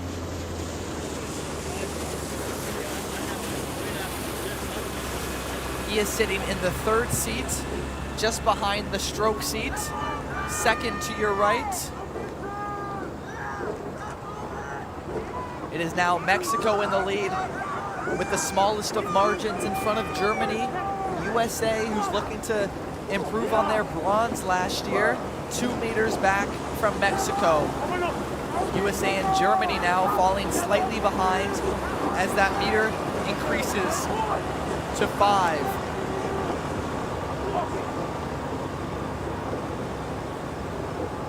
Again, last year, 2 returning members from both Germany and USA who won silver and bronze last World Championships. But you can never count out the team that has raced the most together, which is this Mexican team, as they pull ahead ever so slightly above the 2 other contenders for medals here. Mexico looking for their first medal. Why not be gold here to finish the day? Day 7 of 8 at the World Championships 2024 in St. Catharines. Almost in unison do they look over to Germany and USA. As they are all extremely close, it is Mexico and USA right now 10 meters in front of Germany. Germany won't be able to compete to improve on their silver medal. USA will improve on their bronze. It is Mexico, though, winning their first gold, their first medal in front of USA in 2nd, Germany in 3, and Denmark following them in 4th with a time of 5 minutes, 47.39 seconds. is Mexico, winning their first medal. The world champions of the lightweight men's quad sculls. USA 2 with a time of 5 minutes and 47.74 seconds, only 0.35 seconds behind the Mexicans. Germany in third, falling just below their result last year. Will get the bronze medal with a time of 5 minutes, 50.52 seconds. Denmark 6:01.17 to finish off today's competition as we direct our attention to the victory ceremony of the men's lightweight pair. Lightweight men's pair. Mesdames et messieurs, la cérémonie des médailles pour les championnats du monde 2 de pointe poids léger hommes. The medals will be presented by Les médailles seront présentées par Vice President of World Rowing, la vice-présidente de World Rowing, Tricia Smith, accompanied by accompagnée de President and CEO of CAA Niagara, président et PDG de CAA Niagara, M. Peter Van Eswick. winners of the bronze medal, Vainqueur de la médaille de bronze, the Republic of Moldova. The Republic of Moldova, represented by la République de Moldavie, représentée par Nikita Naunchuk, Dmitry Zinchenko,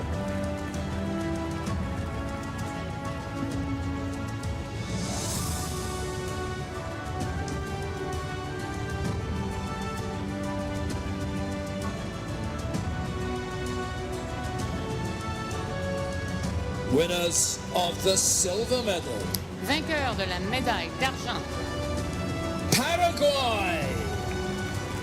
Paraguay, represented by le Paraguay, représenté par Matias Ramirez, Alberto Portillo,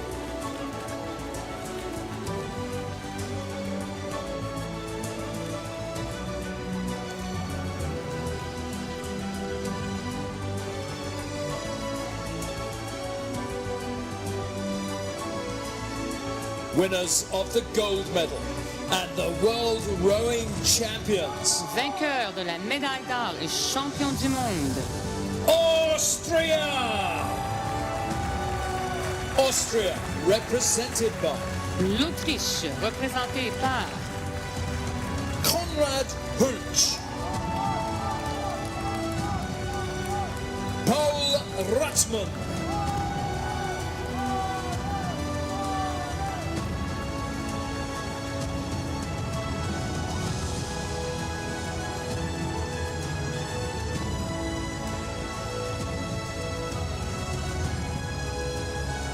Ladies and gentlemen, please join us for the national anthem of Austria. Mesdames et messieurs, si vous le pouvez, veuillez vous lever pour l'hymne national de l'Autriche.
Ladies and gentlemen, let's hear it for our medalists. Mesdames et messieurs, veuillez applaudir vos médaillés.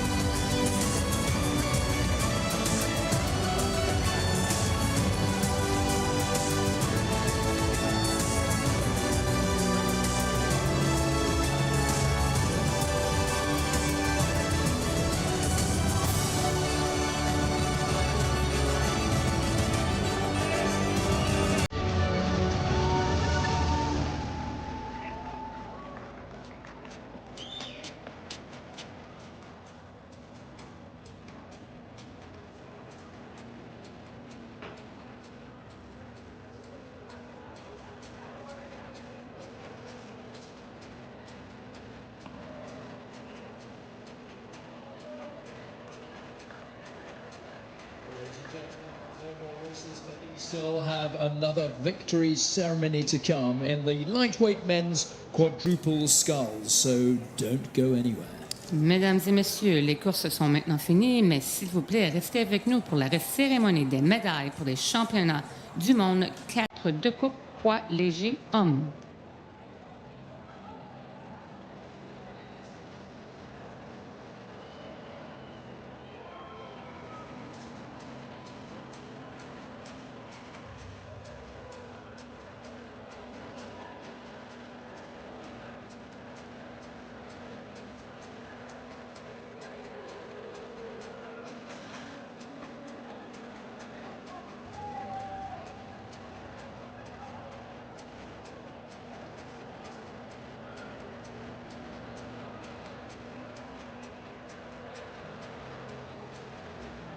To recap this afternoon session, we started off with the PR3 men's pair final.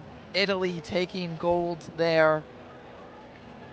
In the men's lightweight single sculls, Paul O'Donovan of Ireland taking gold after winning in the Olympics double lightweight scull. You saw that victory ceremony there. The men's lightweight pair won by the Austrians.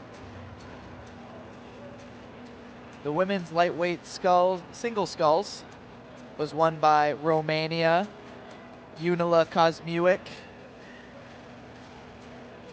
And then we were treated to a delightful world's best time in the women's lightweight pair final. That was from Poland, who beat the time of the Australians back in 1997 of a time 7 minutes and 18 seconds. As we look at the total medal counts now, it is still Great Britain in the lead.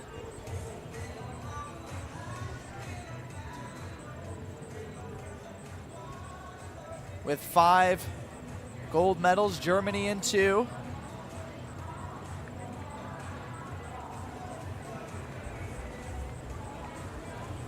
Looking towards tomorrow, we have the U19 junior division, and we're only broadcasting finals tomorrow. We'll start around 9:30, going to just before 3 o'clock Eastern Standard Time here in St Catharines, Canada. Again, we've already been treated to so much quality races, a lot of fast times here, finishing off the week in St. Catharines, Canada. That is all for me today. My name is Micah Newitz, broadcasting live from the 2024 World Rowing Championships as we have our last victory ceremony for the men's quad 4 lightweight. Monsieur Peter Van Eswick.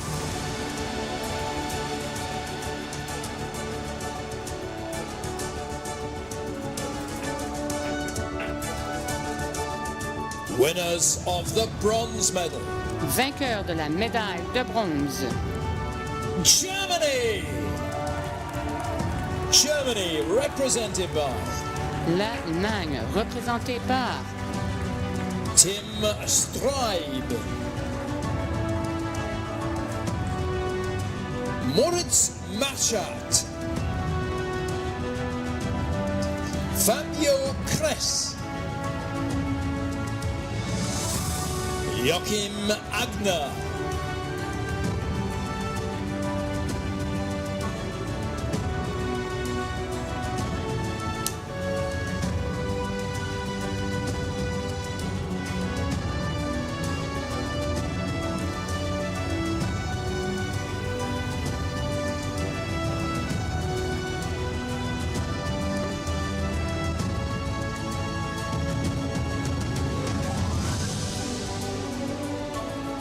winners of the silver medal, vainqueur de la médaille d'argent. the United States of America, the USA, represented by Les États-Unis, représentés par James McCullough, Casey Hauschel, Ian Richardson, Jasper Liu,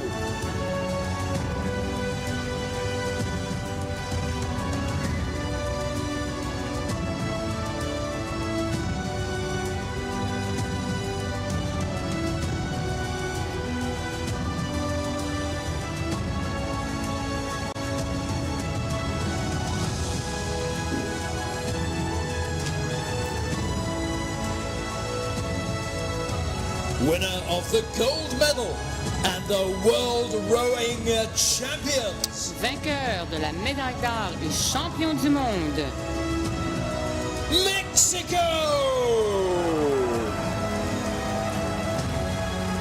Mexico, represented by Le Mexique est représenté par José Navarro, Marco Velasquez Ugalde, Miguel Carballo Nieto, Rafael Maya Gutierrez,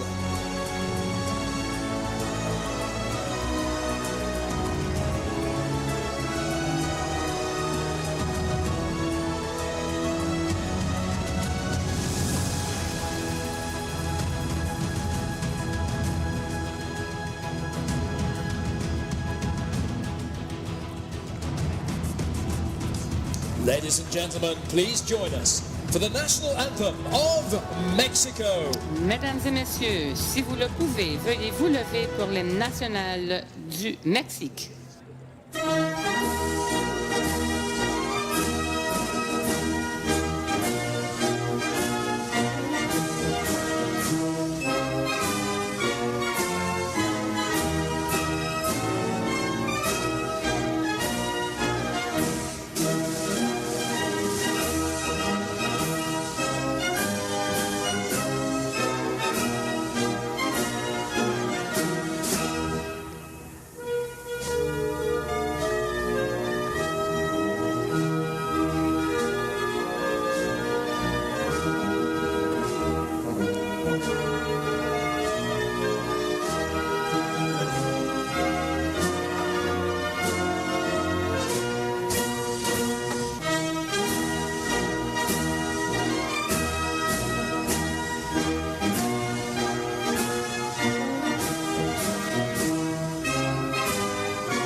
Ladies and gentlemen, let's hear it for our medalists.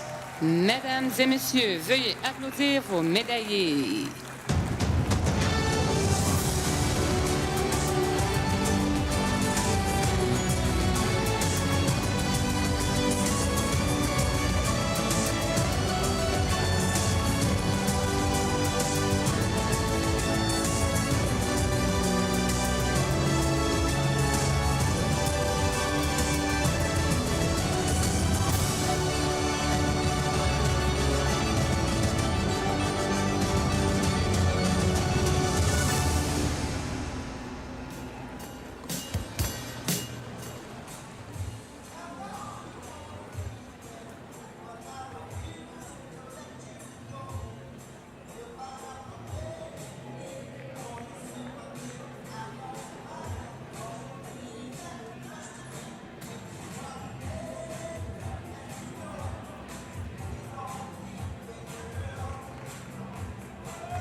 So, ladies and gentlemen, we will let you go now. That is all for today, but racing gets underway tomorrow at 9:35 in the morning with a series of D, C and B finals for the first part of the morning, and then from 11:30 onwards we'll have a series of A finals. This is all in the under-19s, and that takes us through to just about 3 o'clock tomorrow afternoon. Do be sure to join us for that. Thanks to everyone concerned here, for all of you who've come to watch and enjoy and support our superb athletes, and our huge admiration goes out to each and every one of them.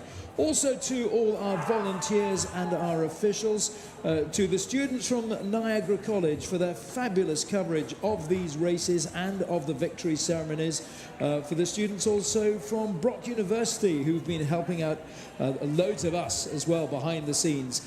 Do make sure, if you haven't done already, that you go and visit the Fan Festival here on Rennie Park. We've had some fantastic bands there, and there's a lot to enjoy as well, aside from the music.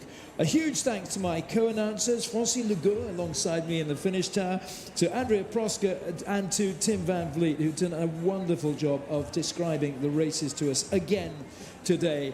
And Mr. Music, DJ Chad Bannister, who's been keeping the sounds going throughout this week. He's got one more day as well of that, and it's been absolutely fabulous to have him on board with part of the team. Thanks to our wonderful production team here as well, and we look forward to seeing you all again, hopefully tomorrow. Alors, nous voici arrivés à la fin de la journée.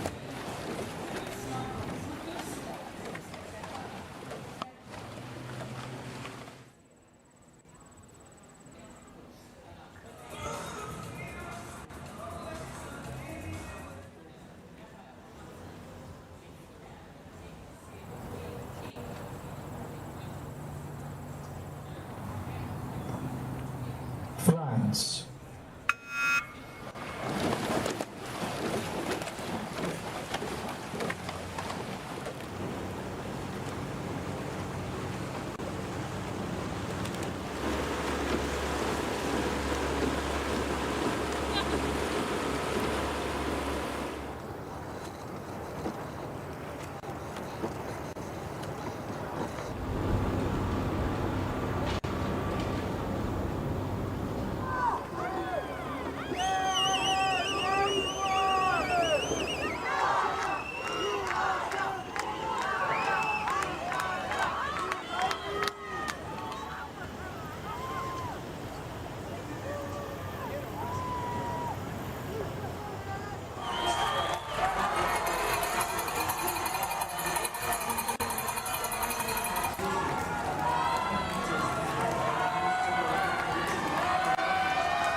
Our college programs immerse students with a highly experiential learning environment enhanced by digital technologies.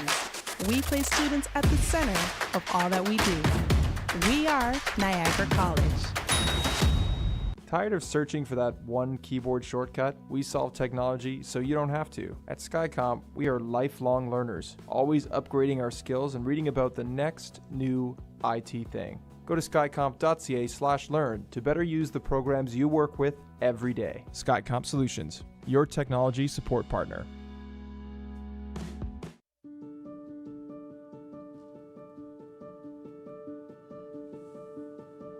People don't see that I go and get Botox in my leg, or that I go and have to do different stretches and different training than other people. Saying, like, you don't really have a disability, like, you shouldn't classify as para, and there's misconceptions on whether or not my disability is not that bad, and me kind of not telling people, and they don't understand how I grew up and all the stretching every night, and I would have to do walks and build my way up to things that went into getting me to where I am now that I don't think people realize, and they just see, oh, like, you fit in with everyone else, and it's because I've put the work in to get there.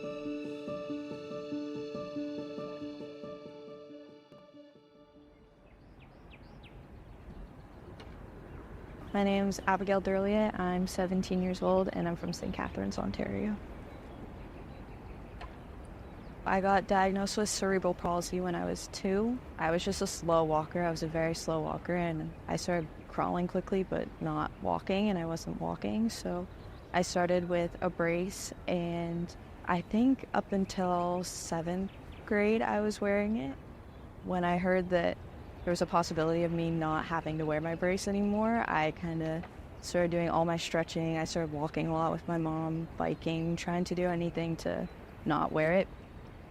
I wanted to go into high school without having to wear it because, you're meeting new people, and I definitely got made fun of for it a little bit in elementary school, and never wanted to talk about it, never wanted to tell anyone about it because I felt embarrassed and ashamed of it. Starting high school, I didn't tell anyone, and my coaches, no one ever knew until this year. This was the first coach that I had that ever recognized it and noticed it, so. But I'm glad that he did notice it in the end because it opened a lot of opportunities and doors for me.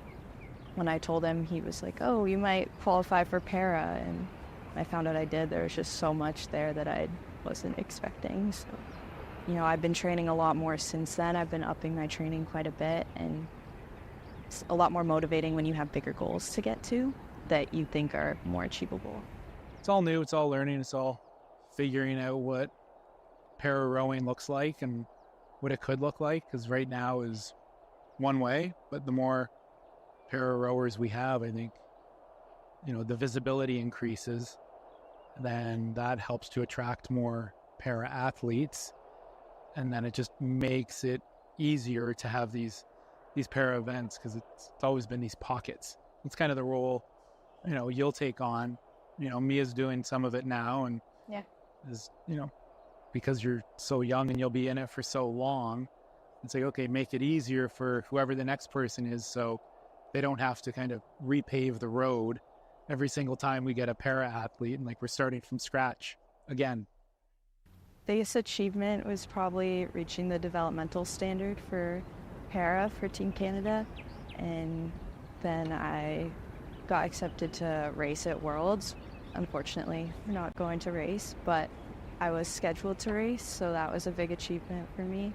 Kind of knew that it had been a thought that it was going to get canceled because there wasn't enough para athletes. There's not many para rowers, and so a lot of them are in Paris right now. I think numbers is a huge thing. Even recently at Henley, we did a race, and it was straight final, which is very uncommon for a race like Henley. I think my other races, we had 50 boats per event. In this race, we only had 2 boats, and it was largely Americans. There's not very many here in St Catharines, so just definitely a lack of people. Most of our work is with people who are not athletic, actually. A percentage of work with those elite level athletes would be very small and would be probably in the 1% to 2% range. And that's an interesting issue because what we gain from that work and working with elite level athletes really stretches us, really stretches our capacity as a company and as practitioners to explore the highest level of care that those people require to perform at their elite level.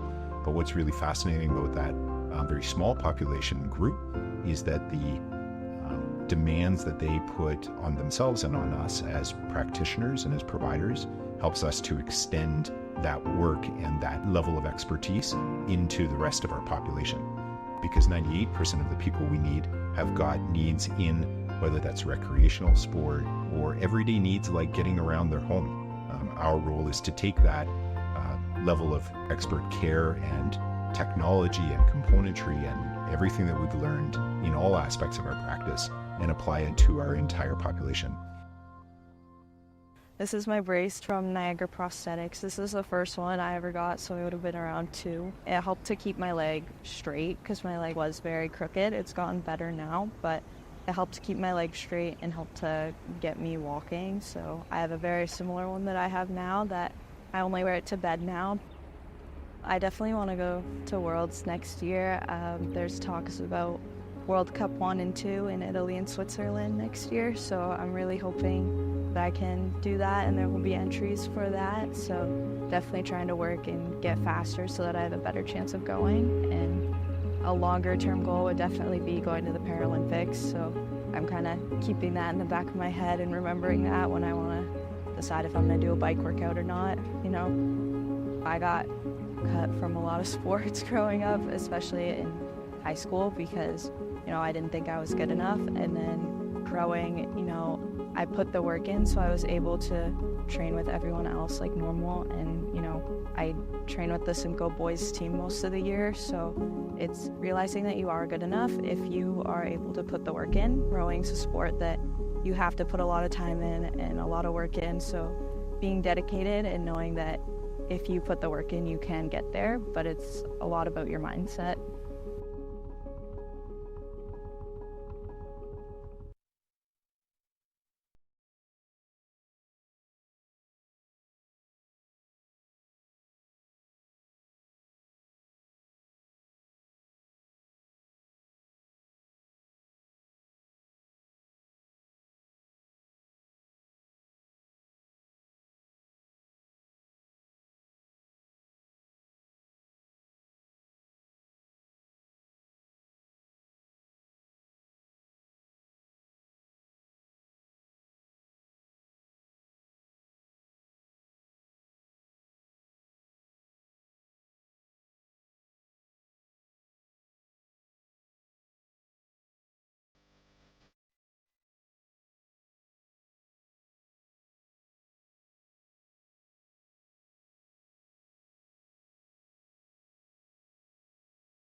adulthood is full of surprises, maybe too full of surprises. That's why CAA Niagara has reliable insurance plans.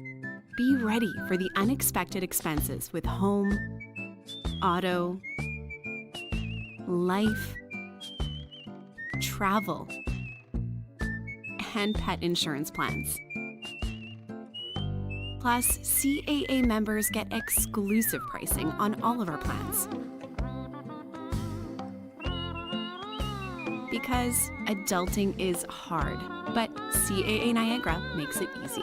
Click today for your free online quote.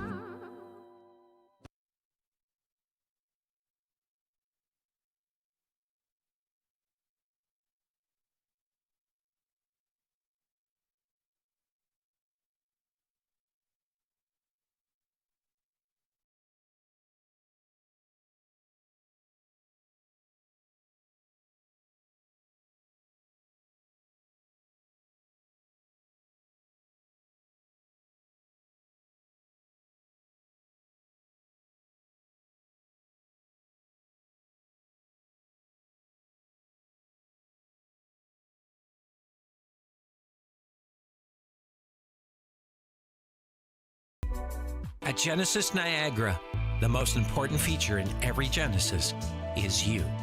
Designed with the simple idea that the experience of owning your Genesis should be as exceptional as the vehicle itself. It's about valuing your time, respecting your lifestyle, and making things effortless, and building a relationship based on trust. Genesis Niagara serving Hamilton, Niagara, where you are at the center of everything we do.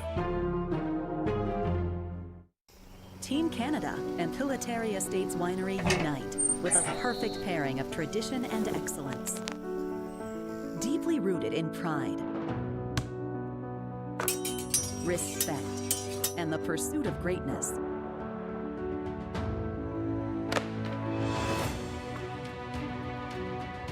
Celebrate the Olympic spirit with every toast.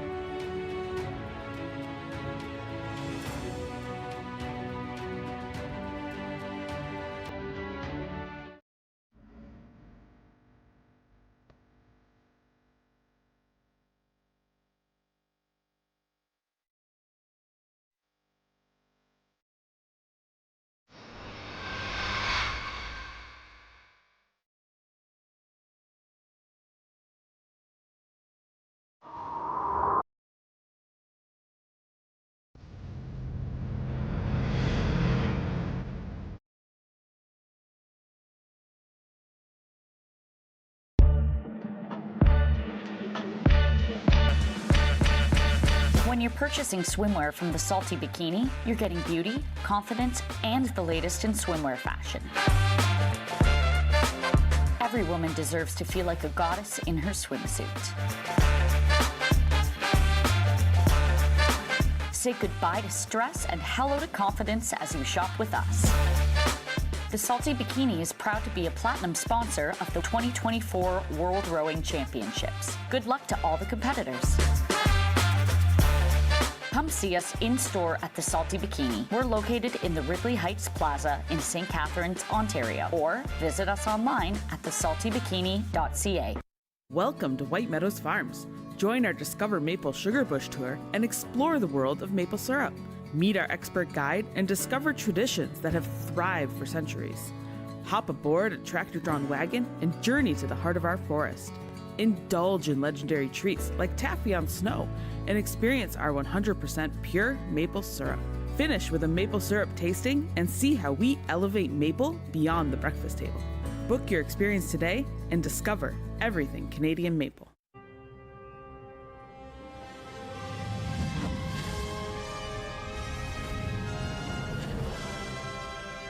The universe does it with a big bang.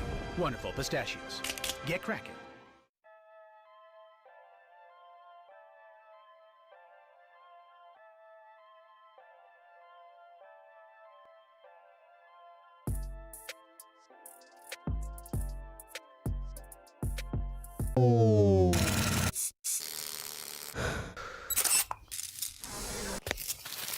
Niagara College Ball.